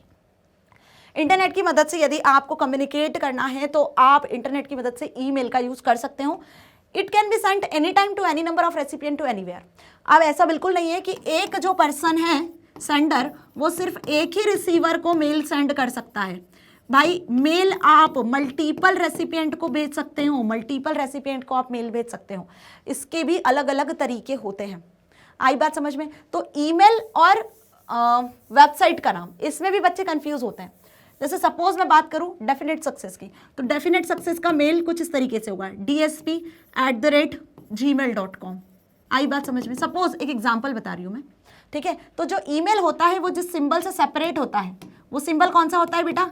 @। इसके आगे कोई प्रोटोकॉल वगैरह यूज नहीं करना है, ये ईमेल अकाउंट का फॉर्मेट होता है। पहला होता है यहाँ पे यूजर का नाम, जो कि हर एक यूजर का नाम अलग होता है। जैसे आपका नाम, आपका एड्रेस अलग है ना, यूनिक है, रिपीट तो नहीं हो रहा है, वैसे ही बिल्कुल यूजर का नेम हर एक यूजर का जिसका ईमेल अकाउंट क्रिएट होगा वो यूनिक होगा। @ सिंबल के अलावा दुनिया का कोई और सिंबल आप यूज नहीं कर सकते हो। एमसीक्यू में पूछते हैं आपसे कि @ की जगह क्या डॉलर, डॉट, किसी और साइन का यूज कर सकते हो? तो बिल्कुल नहीं। इसके बाद ये @ सिंबल, देन इसके बाद आता है आपका वेबसाइट का नाम जहां पर आप ईमेल अकाउंट क्रिएट करते हो। तो जीमेल, रेडिफमेल, याहू, ये सब आपको क्या प्रोवाइड करते हैं? मेल क्रिएट करने की फैसिलिटी प्रोवाइड करते हैं। तो मेल इस तरीके का होता है, इलेक्ट्रॉनिक मेल। आपको समझ में आ गया, इसका फॉर्मेट समझ में आ गया। वहीं मैं यदि वेबसाइट के एड्रेस की बात करूं तो वेबसाइट के एड्रेस के आगे आपको HTTPS दिखेगा प्रोटोकॉल, फिर www. सपोज CBSE की बात करिए .nic.in। तो HTTP प्रोटोकॉल से जो शुरू होता है वो URL होता है, जिसे वेब एड्रेस कहते हैं, है ना। वेब एड्रेस कहते हो, URL बोलते हो, या किसी वेबसाइट का नाम बोलते हो। और @ सिंबल से जो सेपरेट होता है वो इलेक्ट्रॉनिक मेल अकाउंट होता है, आपका ईमेल अकाउंट होता है। ठीक है, इतना अच्छे से समझ में आ गया? यहाँ पे कोई डाउट नहीं है, क्योंकि बच्चे इसमें भी कंफ्यूज होते हैं। ये आपसे MCQs में पूछ सकते हैं, सीधे सीधे 1 नंबर आपका यहाँ पे पक्का हो जाएगा। ठीक है, अब ईमेल आप बिल्कुल क्रिएट कर सकते हो, डिलीट कर सकते हो, फॉरवर्ड कर सकते हो। एक बार यदि आपने अपना ईमेल अकाउंट क्रिएट कर लिया तो आपके पास में इनबॉक्स होता है, सेंट बॉक्स होता है, ठीक है, ड्राफ्ट्स होता है, ट्रैश होता है, जंक मेल बॉक्स होता है, जिसके थ्रू आप ईमेल को सेंड और रिसीव कर सकते हो। तो वही सारी लाइन यहाँ पे लिखी हुई है। Creating an email, attaching file. अच्छा, एक सबसे बड़ा एडवांटेज कि ईमेल के साथ आप फाइल को अटैच कर सकते हो। नो मैटर व्हाट, किसी भी फाइल आप अटैच कर सकते हो, चाहे वो ऑडियो फाइल हो, वीडियो फाइल हो, टेक्स्ट फाइल हो, कोई सी भी फाइल हो आप अटैच कर सकते हो, ठीक है। इवन आप मेल को क्या कर सकते हो, फ्यूचर यूज के लिए सेव भी कर सकते हो एज ए रिकॉर्ड, ठीक है। आप मेल कंपोज कर सकते हो, जैसे एक लेटर फॉर्म करते हैं बिल्कुल वैसे सेंड कर सकते हो, रिसीव कर सकते हो, ठीक है। बस आपको ईमेल एड्रेस पता होना चाहिए, ठीक। मेल की कॉपी कर सकते हो, कार्बन कॉपी या बीसीसी सीसीसी के थ्रू, मतलब ये चीज और समझ लो क्योंकि ये आपसे पूछी जाती है। देखो मेल क्रिएट करना है, सपोज कोई मेल कंपोज करना है आपको, तो यहाँ पे टू और फ्रॉम आता है, ठीक है, दो फील्ड आती है, टू और फ्रॉम, है ना। टू में क्या लिखोगे आप, जिसको आप मेल सेंड कर रहे हो। सपोज आप अपने किसी फ्रेंड को मेल सेंड कर रहे हो, तो आपके फ्रेंड का नाम क्या है भाई, XYZ है, तो आपने यहाँ पे लिखा xyz@gmail.com, तो ये क्या होगा मेल आपका। यहाँ पे आप लिखोगे फिर सब्जेक्ट, और सब्जेक्ट के बाद यहाँ पूरा मैसेज का बॉडी आएगा, यहाँ पे सेंड बटन होगा, ये आपको अच्छे से पता है यदि मेल सेंड किया है तो। अब ये जो मेल आप भेज रहे हो, आपका नाम सपोज ABC है, abc@gmail.com, तो यहाँ पे फ्रॉम में आपका नाम आ गया। तो ये जो मेल आपने यहाँ पे लिखा है वो सिर्फ और सिर्फ अभी XYZ के पास जाएगा।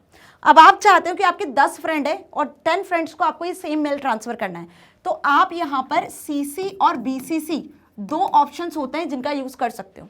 जब आप CC का यूज करते हो, उसका फुल फॉर्म होता है कार्बन कॉपी, ध्यान से समझ लेना। CC का यूज करोगे तो 10 फ्रेंड्स के आपको एड्रेस यहाँ लिखने होंगे और हर एक इंडिविजुअल फ्रेंड को ये पता होगा कि ये मेल कितने रिसीवर्स तक भेजा गया है कार्बन कॉपी में। लेकिन जब आप BCC पे सिलेक्ट करोगे और 10 फ्रेंड्स को ये मेल भेजोगे, तो BCC का फुल फॉर्म होता है ब्लाइंड कार्बन कॉपी, मतलब हर एक इंडिविजुअल के पास जब मेल जाएगा तो उसे ऐसा लगेगा कि ये सिर्फ उसी के लिए भेजा गया है, उसको सारे रेसिपिएंट्स विजिबल नहीं होंगे। CC में हर एक फ्रेंड के पास में सारे रेसिपिएंट की लिस्ट जाएगी, BCC में हर एक रेसिपिएंट के पास सिर्फ उसी का नाम शो होगा, रेसिपिएंट लिस्ट नहीं जाएगी, इसलिए इसे ब्लाइंड कार्बन कॉपी कहते हैं। तो CC BCC में डिफरेंस आता है, ठीक है। मैसेज लिख दिया, यहाँ पे एक अटैच बटन होता है इस तरीके से, जिससे आप फाइल को अटैच कर सकते हो। इसी के साथ आप इस मैसेज को फॉरवर्ड कर सकते हो, रिसीव कर सकते हो, जंक मेल्स को डिलीट भी कर सकते हो, ठीक। वही सारी लाइंस लिखी है।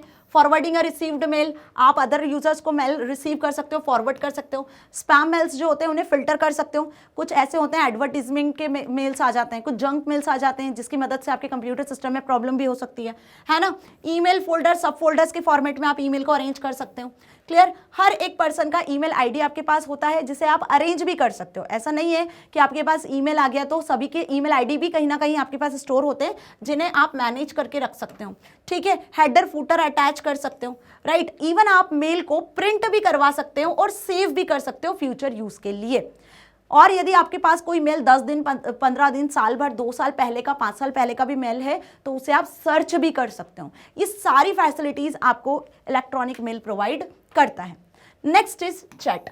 चैट सभी को अच्छे से पता है ना, जिसमें आप टेक्सचुअल कन्वर्शन कर सकते हो। और आजकल तो आपको सारे सॉफ्टवेयर्स टेक्सचुअल के साथ साथ ग्राफिकल फैसिलिटीज भी प्रोवाइड कर रहे हैं, मतलब मल्टीमीडिया के फॉर्मेट में आप चैट कर सकते हो, ऑडियो वीडियो ग्राफिक्स के फॉर्मेट में चैटिंग कर सकते हो, है ना। सो चैटिंग को क्या बोलते हो आप, इंस्टेंट मैसेजिंग के नाम से भी जानते हो। दिस इज अनदर इंपॉर्टेंट और सबसे ज्यादा पॉपुलर सर्विस है इंटरनेट की, ठीक है। चैटिंग के अलावा आप IM that is instant messaging software का यूज कर सकते हो, जो इंटरनेट की मदद से आप इसको यूज कर सकते हो, जिसमें आप कम्युनिकेट कर सकते हो किसी भी जियोग्राफिकल लोकेशन पर रहकर किसी भी पर्सन के साथ में टेक्स्ट मैसेज के थ्रू। जब भी चैट की बात की जाए तो यहाँ पे हम टेक्स्ट मैसेजेस की बात कर रहे हैं, okay. It is forum where multiple people connect to each other to discuss their common interest. आपने देखा होगा बहुत सी बार, बहुत सारे ऐसे सॉफ्टवेयर्स हैं जहां पे आप ग्रुप भी क्रिएट कर लेते हो, तो ग्रुप में जो कॉमन इंटरेस्ट के पीपल्स होते हैं वो भी सब डिस्कशंस करते हैं, बात करते हैं, ठीक है। आपने बहुत सारी चीजें ऐसी देखी, बहुत सारे सॉफ्टवेयर्स हैं आजकल तो, व्हाट्सएप, इंस्टा, फेसबुक, हर कोई सॉफ्टवेयर आपको इंस्टेंट मैसेजिंग की facility provide. Next is VoIP। अब VoIP वो सर्विस है जिसमें आप क्या कर सकते हो, इंटरनेट की मदद से कॉल्स कर सकते हो, ठीक है। वॉइस कॉल्स की फैसिलिटी भी इंटरनेट आपको प्रोवाइड करता है, मीन्स आप ईमेल कर सकते हो, चैट्स कर सकते हो। सो वही सारे सॉफ्टवेयर जिसमें आपको चैटिंग की फैसिलिटी मिलती है, इंस्टेंट मैसेजिंग की मिलती है, वही आपको VoIP मीन्स की वॉइस कॉल्स की फैसिलिटी भी प्रोवाइड करते हैं। तो VoIP का क्या फुल फॉर्म होगा बेटा, वॉइस ओवर इंटरनेट प्रोटोकॉल। वो प्रोटोकॉल जो कि इंटरनेट की मदद से जब आप कॉल कर सकते हो, किसी के साथ बातचीत कर सकते हो, कम्युनिकेट कर सकते हो, उस टाइम पे वर्क करता है, वो VoIP प्रोटोकॉल होता है। जनरली वीडियो कॉन्फ्रेंसिंग वगैरह जो आप करते हो, फेस टू फेस बात करते हो, वहां भी ये प्रोटोकॉल वर्क कर रहा है, okay. So it allows us to have voice calls, जैसे टेलीफोन सर्विस होता है, टेलीफोन पे आप बात करते हो, बिल्कुल वैसे ही over the internet. That is the voice transmission over a computer network rather than through the telephone network. Clear हुआ? It is also known as internet telephony और ब्रॉडबैंड टेलीफोनी। तो इसे हम क्या कहते हैं, किस नाम से जानते हैं? इंटरनेट टेलीफोनी और ब्रॉडबैंड टेलीफोनी भी कहते हैं। और इसके लिए जो प्रोटोकॉल, जो सॉफ्टवेयर्स हैं वो वही सारे सॉफ्टवेयर्स हैं, व्हाट्सएप, इंस्टा, स्काइप, फेसबुक, जितने भी सॉफ्टवेयर्स आपको इंस्टेंट मैसेजिंग की फैसिलिटी प्रोवाइड कर रहे हैं वो सभी आपको वॉइस कॉल्स की फैसिलिटी भी प्रोवाइड करते हैं। Now website. अभी हमने 3 इंपॉर्टेंट जो इंटरनेट की सर्विसेज हैं जो बहुत ज़्यादा यूज़ हो रही हैं पॉपुलरली, वो डिस्कस किए। नाउ अब वेबसाइट क्या होता है? आप सभी को अच्छे से पता है कि इंटरनेट पे जो भी इंफॉर्मेशन आप एक्सेस करते हो, what ever you search on internet, आपके सामने वो इंफॉर्मेशन वेबसाइट्स के फॉर्मेट में ही ओपन होती है। आप जो भी सर्चिंग कर रहे हो वो वेबसाइट के फॉर्मेट में दिखता है। तो वेबसाइट होती क्या है? वेब पेजेस का कलेक्शन होता है, ठीक है। आप जो भी इंफॉर्मेशन इंटरनेट से एक्सेस कर रहे हो या आप इंटरनेट पर सर्वर पर इंफॉर्मेशन अपलोड कर रहे हो, ठीक है, आप खुद का कुछ आर्टिकल या कुछ भी इंटरनेट पे इंफॉर्मेशन को अपलोड करना चाहते हो, तो वो वेबसाइट के फॉर्मेट में, वेब पेजेस के फॉर्मेट में होता है।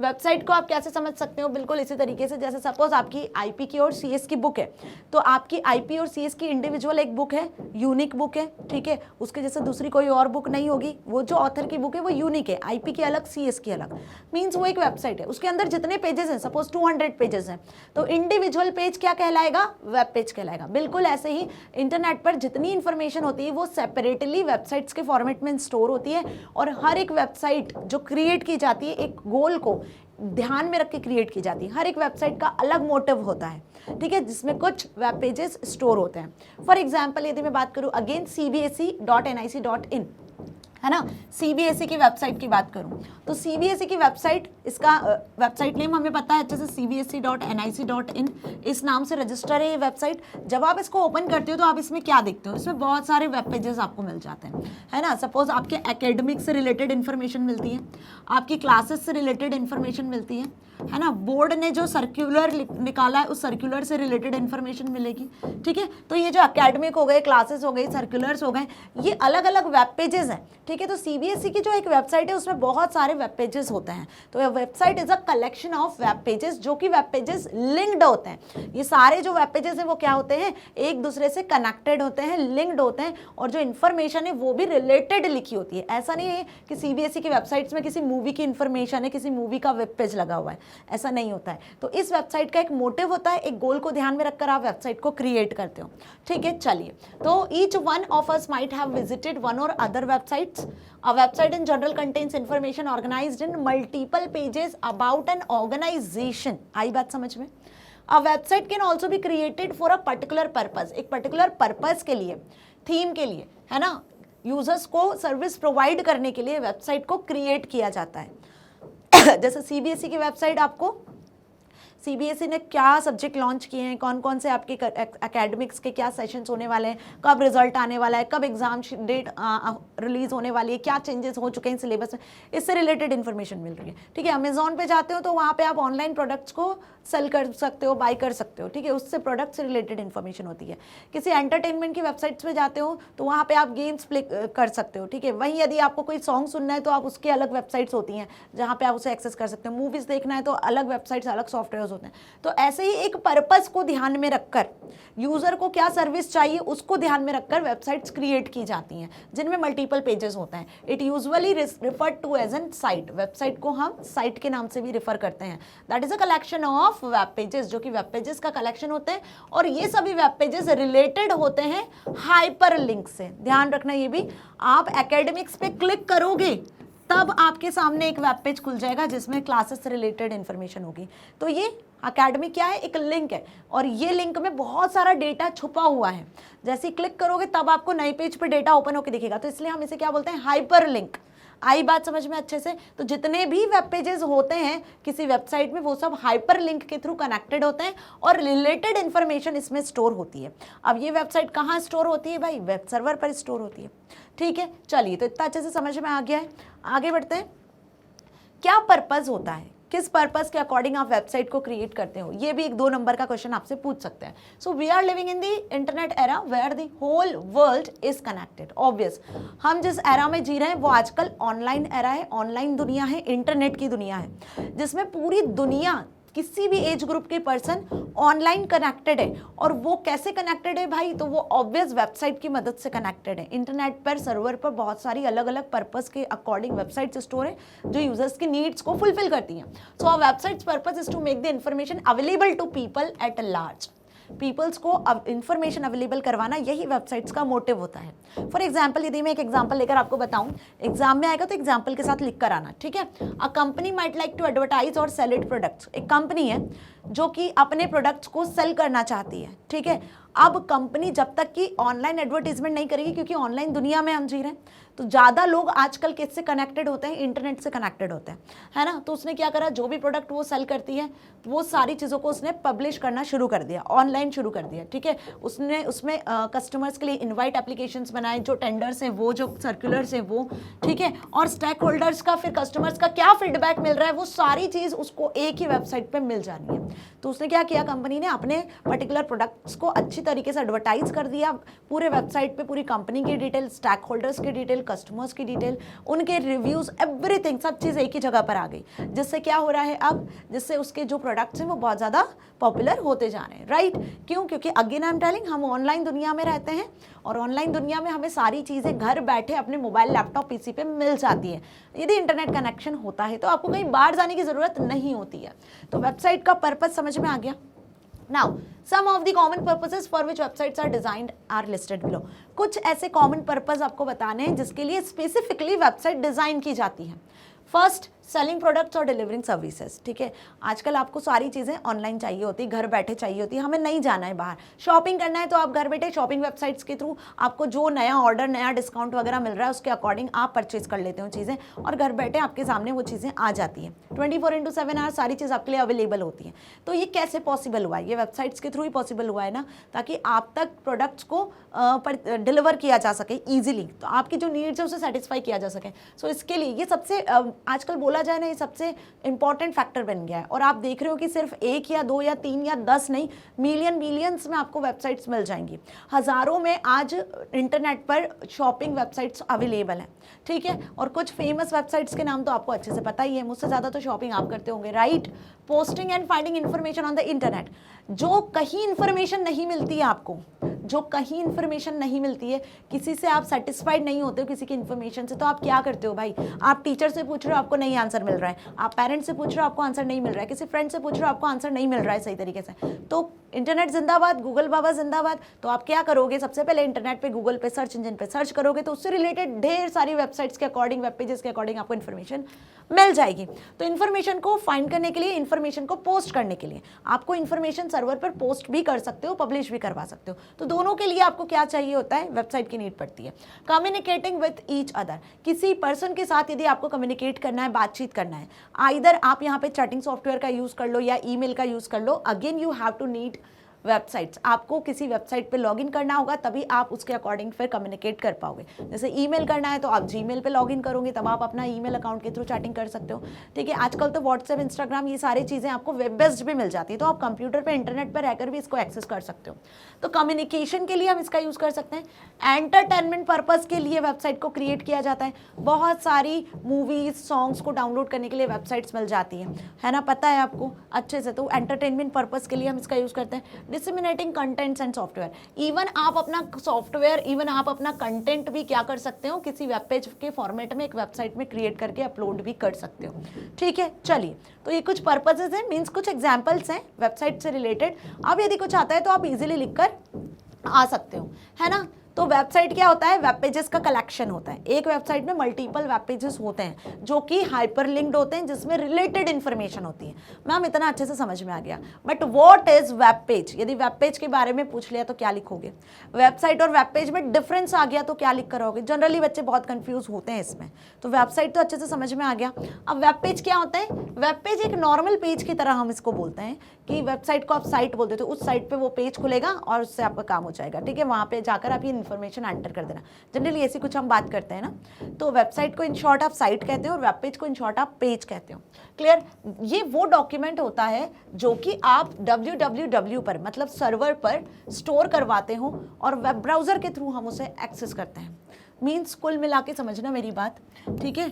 आपने यहाँ पर आपका ये कंप्यूटर सिस्टम है, सपोज वर्ड की मैं बात करती हूँ। वर्ड में आपने कोई डॉक्यूमेंट बनाया, तो ये क्या होगा, एक डॉक फाइल होगी जो सिर्फ और सिर्फ अभी आपके कंप्यूटर सिस्टम पर क्या है, स्टोर है।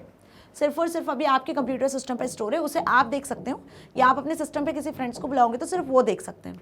लेकिन व्हाट अबाउट आप चाहते हो कि आप एक ऐसा डॉक्यूमेंट बनाओ, आप एक ऐसा डॉक्यूमेंट बनाओ जिसे सिर्फ आप नहीं बल्कि इंटरनेट पर जितनी भी पब्लिक अवेलेबल है, इंटरनेट पर जितने भी यूजर्स हैं वो सभी देख सकें।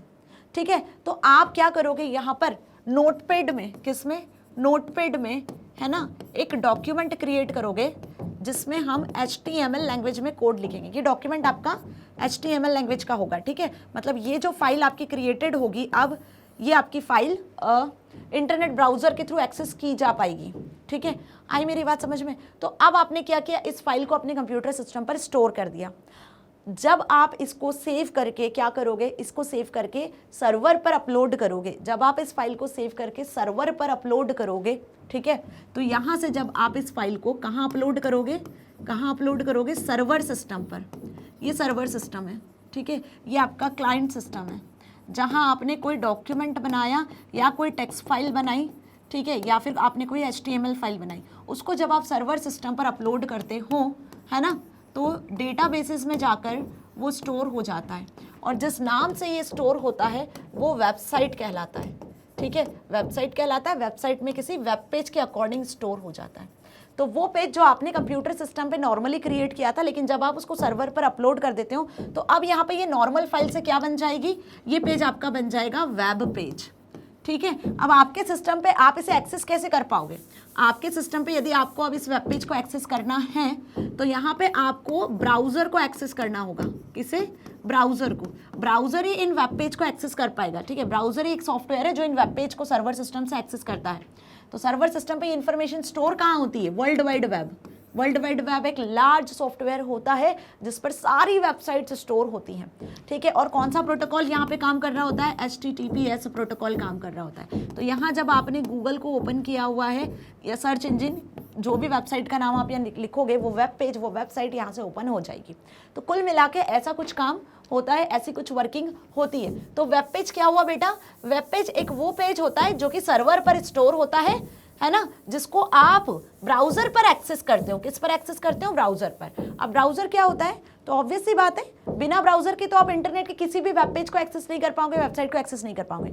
आपके computer, laptop, PC, mobile phone पर ब्राउजर का होना बहुत जरूरी होगा। फिर चाहे वो गूगल क्रोम हो या मोज़िला फायरफॉक्स हो या एप्पल का सफारी हो, कोई सा भी ब्राउजर हो। Okay, so basic structure of web page is created using HTML। अब जिस लैंग्वेज में आप वेब पेज को क्रिएट करते हो, वो वेब पेज जो सर्वर पर स्टोर होता है, जिस लैंग्वेज में हम उसे क्रिएट करते हैं, तो बेसिक लैंग्वेज HTML कहलाती है। पहले भी बताया मैंने, उसका फुल फॉर्म होता है हाइपरटेक्स्ट मार्कअप लैंग्वेज। इसको आप CSS के साथ भी यूज कर सकते हो, कैस्केडिंग स्टाइल शीट्स के साथ। 10th में आपने पढ़ा होगा, क्योंकि 10th में यदि कंप्यूटर एप्लीकेशन लिया है तो उसमें आपने ये चीज़ बेसिक से पढ़ा होगा। तो वेब पेज को क्रिएट करने के लिए, बेसिक वेब पेज को क्रिएट करने के लिए हमें ज़रूरत होती है किसकी, HTML और CSS लैंग्वेज की। उसमें कुछ टैग्स होते हैं जिसके फॉर्मेट में आप वेब पेज को क्रिएट कर सकते हो। A web page is usually a part of website. देखो अब ये डेफिनेशन है, वेब पेज क्या होता है, किसी वेबसाइट का एक पार्ट होता है जिसमें इंफॉर्मेशन स्टोर होती है। हर एक वेब पेज में डिफरेंट इंफॉर्मेशन होती है, बट ये इंफॉर्मेशन इंटरलिंक्ड होती है, रिलेटेड होती है। जैसे फॉर एग्जांपल किसी वेब पेज में आपने कोई टेक्सचुअल डेटा स्टोर किया हुआ है ना, किसी वेब पेज में आपने इमेजेस, ऑडियो, वीडियो, कोई सॉफ्टवेयर एप्लीकेशन या अदर इंटरैक्टिव सा कंटेंट्स, तो आप वेब पेज में आज मल्टीमीडिया कंटेंट को ऐड कर सकते हो। ये सब क्या है, ये सब मल्टीमीडिया कंटेंट है। Images, graphics, audio, video, textual, ये जितना भी डेटा होता है आप एक वेब पेज में ऐड करवा सकते हो। आई बात समझ में। तो website is a collection of web pages, और हर एक वेब पेज में आप इनमें से कैसा भी डेटा स्टोर करवा सकते हो जिससे आपका वेबसाइट क्या होता है, इंटरैक्टिव बनता है। और ये सारे जो वेब पेजेस होते हैं वो क्या होते हैं, आपस में इंटरलिंक्ड होते हैं, ध्यान रखना, हाइपरलिंक्स के थ्रू।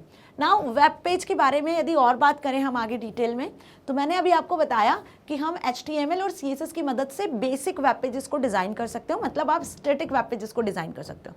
लेकिन जब आपको ऐसे इंटरैक्टिव वेब पेजेस बनाने हैं जिसमें आप ऑडियो वीडियो कंटेंट को बहुत ज़्यादा अच्छे से एक्सप्लोर कर सकते हो, बहुत इंटरैक्टिव वे में डिज़ाइन करना चाहते हो, तो आपको एडवांस्ड लैंग्वेजेस का यूज़ करना होता है, जिसे हम डायनेमिक वेब पेजेस के नाम से जानते हैं। So JavaScript is most popular and commonly used scripting language. तो हम उसके लिए क्या करेंगे, स्क्रिप्टिंग लैंग्वेजेस का यूज़ करेंगे, जिसमें जावास्क्रिप्ट सबसे ज़्यादा पॉपुलर स्क्रिप्टिंग लैंग्वेज है।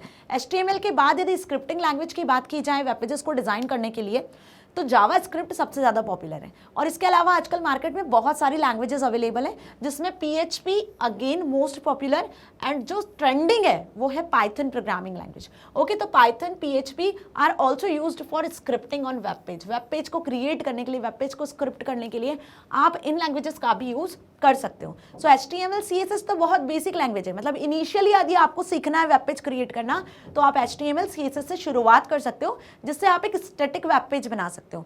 लेकिन what about dynamic web pages? तो यदि आपको डायनेमिक वेब पेजेस बनाना है तो उसके लिए आप जावास्क्रिप्ट, PHP है ना, ड्रीमवीवर सॉफ्टवेयर या फिर पाइथन का यूज कर सकते हो। Each web page has unique address. अब आपको अच्छे से पता है कि हर एक वेबसाइट का यूनिक एड्रेस होता है, तो हर एक वेब पेज का भी तो यूनिक एड्रेस होगा ना, ऑब्वियस सी बात है। तो हर वेब पेज का यूनिक एड्रेस होता है, that is visible on address bar, जो आपको ब्राउजर के ऊपर एड्रेस बार में विजिबल होता है। ठीक, जैसे फॉर एग्जाम्पल मैंने क्या बताया आपको अभी कि CBSE की वेबसाइट पे आपने लॉगिन किया, तो आप CBSE की वेबसाइट पे गए, वहाँ पे आपने क्लास 12th वाले पेज को ओपन किया है, तो अब उस वाले पेज का एड्रेस क्या हो जाएगा कि CBSE वेबसाइट में स्लैश लगा के आपको आगे 12th दिखाएगा, है ना। तो मैंने कहा अपने cbse.nic.in पे गए और इसमें ये तो वेबसाइट का एड्रेस हुआ, स्लैश लगा के यहाँ पे अब दिखेगा आपको क्लास 12th कि आपने इसमें 12th वाले पेज को ओपन किया हुआ है। फिर इसमें आपने क्लास 12th में IP या CS वाले पेज को ओपन किया हुआ है। तो अब यहाँ पर मैं दो वेब पेजेस की बात कर रही हूँ। ये वाला क्लास 12th वाला वेब पेज IPCS से लिंक्ड था, IPCS पे क्लिक करोगे तो फिर फर्दर उसकी डिटेल खुल जाएगी आपके सामने। आई मेरी बात समझ में अच्छे से? तो ये पर्टिकुलर वेब पेज का भी यूनिक एड्रेस होता है और हर एक वेब पेजेस लिंक्ड होते हैं किससे? वेबसाइट के एड्रेस से। ठीक है, तो ओवरऑल जो यूनिक एड्रेस की बात कर रही हूँ मैं, वो वेबसाइट का यूनिक एड्रेस होता है। If you want to view a particular web page, its address has to be typed in the address bar of the browser. तो बिना ब्राउजर के तो आप कोई वेबसाइट, कोई वेब पेज एक्सेस ही नहीं कर सकते हो। तो जब भी आपको किसी वेबसाइट, वेब पेज को एक्सेस करना है तो एड्रेस बार में आपको उसका नाम टाइप करना होगा। They are linked from a website, share the unique domain name. Unique domain name, ये यूनिक डोमेन नेम जो है इसके साथ में ये क्या होते हैं? लिंक्ड होते हैं। ओके, कोई डाउट नहीं है, अच्छे से समझ में आ गया यहाँ तक। अब जो एक क्वेश्चन बनता है 2 मार्क्स में, इंपॉर्टेंट, हर साल पूछा जाता है ना, एवरी ईयर। आप देखना, पेपर उठा के देखना प्रीवियस ईयर के, कैसे भी आपसे पूछते हैं, MCQs में पूछ लेंगे, 2 नंबर में पूछ लेंगे, या फिर आपसे लास्ट के जो 4 नंबर के क्वेश्चन है उसमें जो सब पार्ट होते हैं ना, केस स्टडी बेस्ड क्वेश्चन, उसमें भी पूछ लेते हैं इसको। स्टैटिक और डायनेमिक वेब पेजेस क्या होता है? जैसे मैंने अभी आपको बताया कि HTML और CSS लैंग्वेज की मदद से आप बेसिक लेवल पे स्टैटिक वेब पेज बनाते हो। तो स्टैटिक वेब पेज जिसमें एक बार यदि आपने कोड कर दिया, एक बार यदि आपने वेब पेज क्रिएट कर दिया, फिर आप उसमें चेंजेस नहीं कर पाओगे, वो फिक्स्ड है। हर एक यूजर जब भी उस वेब पेज को ओपन करेगा तो वो एज इट इज दिखेगा जैसा क्रिएट किया हुआ है ना। तो इसे हम कहते हैं स्टैटिक वेब पेज। यदि इसमें चेंजेस करना है तो आपको दोबारा से उसको क्या करना होगा? डिज़ाइन करना होगा, फिर अपलोड करना होगा, ये प्रोसेस होगी। लेकिन वहीं जब मैं डायनेमिक वेब पेजेस की बात करती हूँ, तो डायनेमिक वेब पेजेस के लिए हम स्क्रिप्टिंग लैंग्वेजेस का यूज़ कर लेते हैं, जैसे JavaScript, PHP, Python, dream weaver software, ASP.NET वगैरह। ये सभी स्क्रिप्टिंग, एडवांस्ड स्क्रिप्टिंग लैंग्वेजेस होती हैं। इन लैंग्वेजेस में बेसिकली आप देखोगे कि जितने भी पेजेस होते हैं जिनमें रियल टाइम में आप चेंजेस कर सकते हो, जैसे आपकी जितनी भी शॉपिंग वेबसाइट्स हैं, वेदर फोरकास्टिंग की वेबसाइट्स हैं, जैसे शॉपिंग वेबसाइट्स मैंने ओपन किया अमेजॉन, तो मुझे जो भी प्रोडक्ट चाहिए उससे रिलेटेड इन्फॉर्मेशन मिलेगी। कल मैंने फिर ओपन किया उसको, तो मैं कुछ और प्रोडक्ट देखूंगी, उसकी इन्फॉर्मेशन मिल जाएगी। आज कुछ और डिस्काउंट ऑफर था, कल कुछ और डिस्काउंट ऑफर मिलेगा। तो रियल टाइम में जिस वेबसाइट में चेंजेस हो रहे हैं वो डायनेमिक वेबसाइट्स होती हैं, जिसमें डायनेमिक वेब पेजेस होते हैं। आई बात समझ में अच्छे से? ऐसी वेदर फोरकास्टिंग वेबसाइट्स की बात करती हूँ तो आज का टेम्परेचर, आज का वेदर, ह्यूमिडिटी वगैरह सारी चीज़ें अलग हैं, कल अलग होगी। इवन 1 घंटे बाद, 2 घंटे बाद, मॉर्निंग में, इवनिंग में आपको चीज़ें डिफरेंट दिखेंगी, है ना। तो वो रियल टाइम में वहाँ चेंजेस हो रहे हैं, जिसके लिए हम एडवांस लैंग्वेजेस का यूज़ कर रहे हैं। तो वो बेसिकली आपके डायनेमिक वेब पेजेस कहलाते हैं। तो स्टैटिक और डायनेमिक वेब पेजेस में डिफरेंस अच्छे से क्लियर हो गया। अब वही यहाँ पे लिखा हुआ है, ध्यान से समझना। अब web page can B static और डायनेमिक। कोई भी वेब पेज या तो स्टैटिक हो सकता है या डायनेमिक हो सकता है। It is a static web page is one whose content always remains static, जिसका कंटेंट हमेशा फिक्स्ड रहता है, doesn't change for a person to person. आज आपने सपोज एक विकिपीडिया का एग्जांपल लेती हूँ, विकिपीडिया वेबसाइट पे आप कुछ सर्च करते हो, देखते हो, तो आप जो देख रहे हो आपको भी वही दिखेगा, आपका दोस्त भी सर्च करेगा तो उसको भी वही दिखेगा, 10 दिन बाद 50 दिन बाद भी देखोगे तो वही दिखेगा, बदलेगा तो नहीं ना कंटेंट। तो स्टैटिक वेब पेज वो वेब पेज हुआ है जिसका कंटेंट बदलता नहीं है, पर्सन टू पर्सन चेंज नहीं होता है, ठीक है। When a web server receives a request from browser for a static web page, it just locate the page on its storage media and send it to the browser of the client. No additional processing is performed of the page. ये देखो static web pages को search करना server के लिए भी easy होता है, कोई इसमें चेंजेस उसको नहीं करना है, सीधे पेज उठाना है और ब्राउजर तक, क्लाइंट के सिस्टम तक पहुंचा देना है। यहाँ पे कोई एडिशनल प्रोसेसिंग की ज़रूरत नहीं होती है सर्वर को। लेकिन वहीं जब हम बात कर लें डायनेमिक वेब पेजेस की, तो यहाँ पे सर्वर को भी अपने लेवल पे एडवांस्ड प्रोसेसिंग की ज़रूरत होती है। ऐसे सॉफ्टवेयर चाहिए होते हैं जो यूज़र के इंफॉर्मेशन को सर्च करके दे सके। आई बात समझ में? Static web pages are generally written in HTML, JavaScript और CSS। एक्सटेंशन होता है यहाँ पे .html और .htm। On the other hand dynamic web pages is one in which the content of web page can be different from different user. Dynamic web pages में क्या होता है, जो कंटेंट होता है वो डिफरेंट यूजर्स के लिए डिफरेंट तरीके से ओपन होता है, क्योंकि हर एक यूजर का नजरिया अलग होता है। जैसे मैंने अभी आपको एग्जांपल बताया, आप मीशो खोलते हो या अमेजोन खोलते हो, उस पर कुछ और सर्च करते हो, आपको जो चाहिए, मैं कुछ और परचेज करूंगी तो मुझे कुछ और देखना है, तो हर एक यूजर के लिए अलग अलग इन्फॉर्मेशन ओपन हो रही है, ठीक है, और रियल टाइम में चेंजेस भी कर पा रहे हो। Dynamic web pages can be created various languages using JavaScript, PHP, ASP.NET, Python, Java, Ruby etcetera. बहुत सारी लैंग्वेजेस हैं जो आपको क्या प्रोवाइड करती है, वेबसाइट क्रिएट करने की फैसिलिटी देती हैं।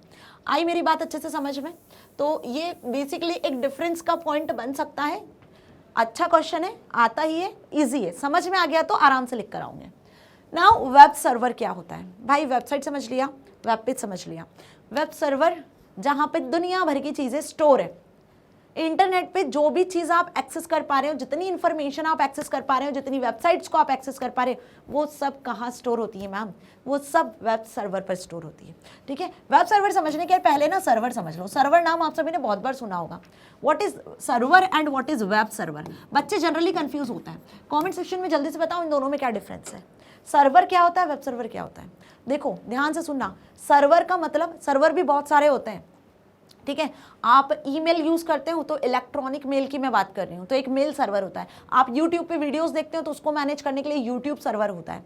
आप कोई प्रिंटिंग का फाइल दे रहे हो और कंप्यूटर्स कनेक्टेड है एक ही प्रिंटर के साथ, तो उसके लिए प्रिंट सर्वर भी होता है।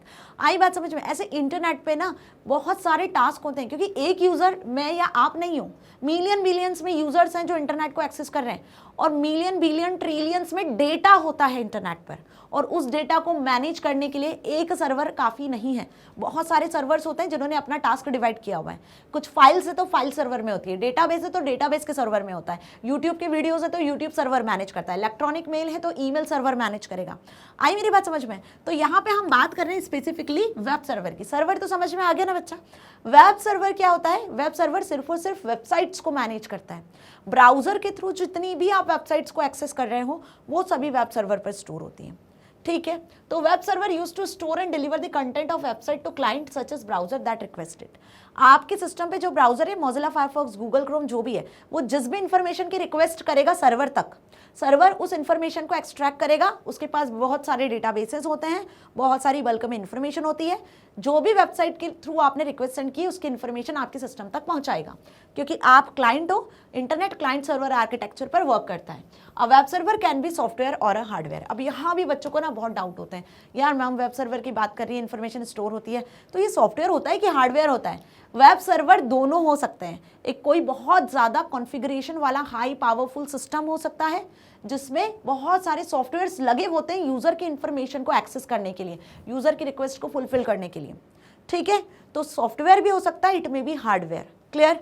तो web server can be software और हार्डवेयर, इसमें कंफ्यूज मत होना। When talking about web server as computer hardware, जब हम कंप्यूटर हार्डवेयर की बात करते हैं कि भाई एक हार्डवेयर है, एक बहुत अच्छा सिस्टम है, हाई कॉन्फ़िगरेशन का पावरफुल कंप्यूटर सिस्टम है, और उसे हम वेब सर्वर कह रहे हैं। So when talking about a web server as a computer hardware, it stores web server software, websites content, HTML pages, images, CSS, style sheet, JavaScript files etcetera. जब हम किसी हार्डवेयर को वेब सर्वर कह रहे हैं तो मतलब उसने सारी वेबसाइट्स को स्टोर किया हुआ है, सारे सॉफ्टवेयर्स को स्टोर किया हुआ है। आई बात समझ में? The server needs to be connected to the internet so that the content may be accessible to others.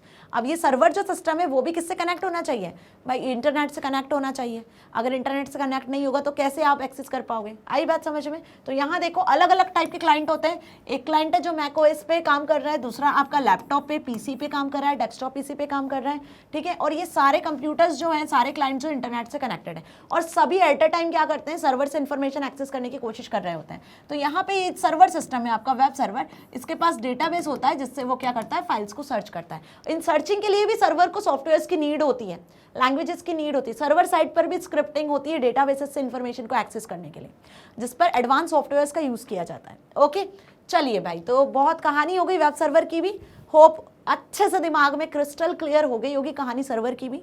Server, website, web page, अब कोई कंफ्यूजन नहीं है। इन तीनों में यदि डिफरेंस पूछ लें आपसे, वेब सर्वर में वेबसाइट में डिफरेंस बताओ, वेब पेज में वेबसाइट में डिफरेंस बताओ, स्टैटिक वेब पेज में डायनेमिक वेब पेज में डिफरेंस बताओ, वेब सर्वर और सर्वर में डिफरेंस बताओ, तो करके आओगे ना अब। चलो, ब्राउजर क्या होता है, एकमात्र इकलौता सबसे महत्वपूर्ण सॉफ्टवेयर, बिना इसके आप इंटरनेट को एक्सेस नहीं कर सकते हो। तो वेब ब्राउजर या ब्राउजर बहुत ही ज़्यादा इंपॉर्टेंट सॉफ्टवेयर होता है, चाहे आप लैपटॉप, पीसी, मोबाइल फोन किसी का भी यूज़ कर रहे हो। यदि आपको इंटरनेट एक्सेस करना है, इन्फॉर्मेशन सर्च करना है, वेबसाइट्स को एक्सेस करना है, किसी भी तरीके की सर्विसेज को एक्सेस करना है ऑनलाइन, तो आपको इस सॉफ्टवेयर की ज़रूरत पड़ती है, बिना इसके आप कुछ भी काम नहीं कर पाओगे। तो ब्राउजर क्या होगा, ब्राउजर एक सॉफ्टवेयर एप्लीकेशन हो गया that help us to view web pages, websites को, वेब पेजेस को देखने के लिए, इन्फॉर्मेशन को एक्सेस करने के लिए सर्वर से हमें इसकी जरूरत होती है। It help us to view the data और information that is retrieved from various web servers on the internet. Okay, some of the commonly used web browsers are Google Chrome, Internet Explorer, Mozilla Firefox, Opera, Microsoft Edge, etc. बहुत सारे browsers market में available हैं, ठीक है। जिस भी browser के बारे में आपको अच्छे से पता है, जिस ब्राउज़र से आप ज़्यादा फेमिलियर हो, जो आपके कंप्यूटर सिस्टम में, लैपटॉप में, मोबाइल फ़ोन में, पीसी में है, उसका नाम लिखकर आ जाना, ठीक है। A web browser essentially displays the HTML documents which may include text, images, audio, video, hyperlinks that help to navigate from one page to another page. Obvious. Web browser के थ्रू जो भी आप इन्फॉर्मेशन सर्च करते हो तो वो आपके सामने हाइपरलिंक्स के फॉर्मेट में आता है, चाहे वो इन्फॉर्मेशन टेक्सचुअल हो, ऑडियो हो, इमेज हो, ग्राफिक हो, कोई वीडियो हो, any type of information web browser पर कैसे दिखेगी भाई, लिंक के फॉर्मेट में। तो वेब ब्राउजर पर सर्वर से जितनी भी इंफॉर्मेशन आती है वेब पेजेस के फॉर्मेट में, वेबसाइट्स के फॉर्मेट में, वो लिंक के फॉर्मेट में ही आपको दिखती है और सारी इंफॉर्मेशन एक दूसरे से लिंक्ड होती है। आप लिंक्स के थ्रू ही उन्हें क्या कर सकते हो, नेविगेट कर सकते हो, सर्च कर सकते हो। Now, the initial web browsers like Mosaic used to support HTML documents. देखो सबसे इंपॉर्टेंट बात जो आपसे एमसीक्यू में क्वेश्चन पूछ सकते हैं कि इनिशियल या सबसे पहला ब्राउजर कौन सा था, ये क्वेश्चन बनता है। जैसे सबसे पहला नेटवर्क कौन सा था, ARPANET मैंने बताया आपको, दूसरा कौन सा था, NSFNet, ये भी बताया। तो ऐसे पहला ब्राउजर कौन सा था जो सबसे पहले क्रिएट किया गया था, वो था मोज़ेक, ठीक है। ये उसका लोगो है, देख लो, जिसमें स्टैटिक वेबसाइट्स को आप एक्सेस कर सकते थे। ये ब्राउजर के थ्रू आपको सिर्फ और सिर्फ स्टैटिक वेबसाइट्स दिखती थी जो HTML में बनी होती थी। So nowadays with the advancement of technology, अब जैसे जैसे एडवांसमेंट होता जा रहा है टेक्नोलॉजी में, तो modern browsers are interactive and dynamic websites को ओपन कर सकते हैं।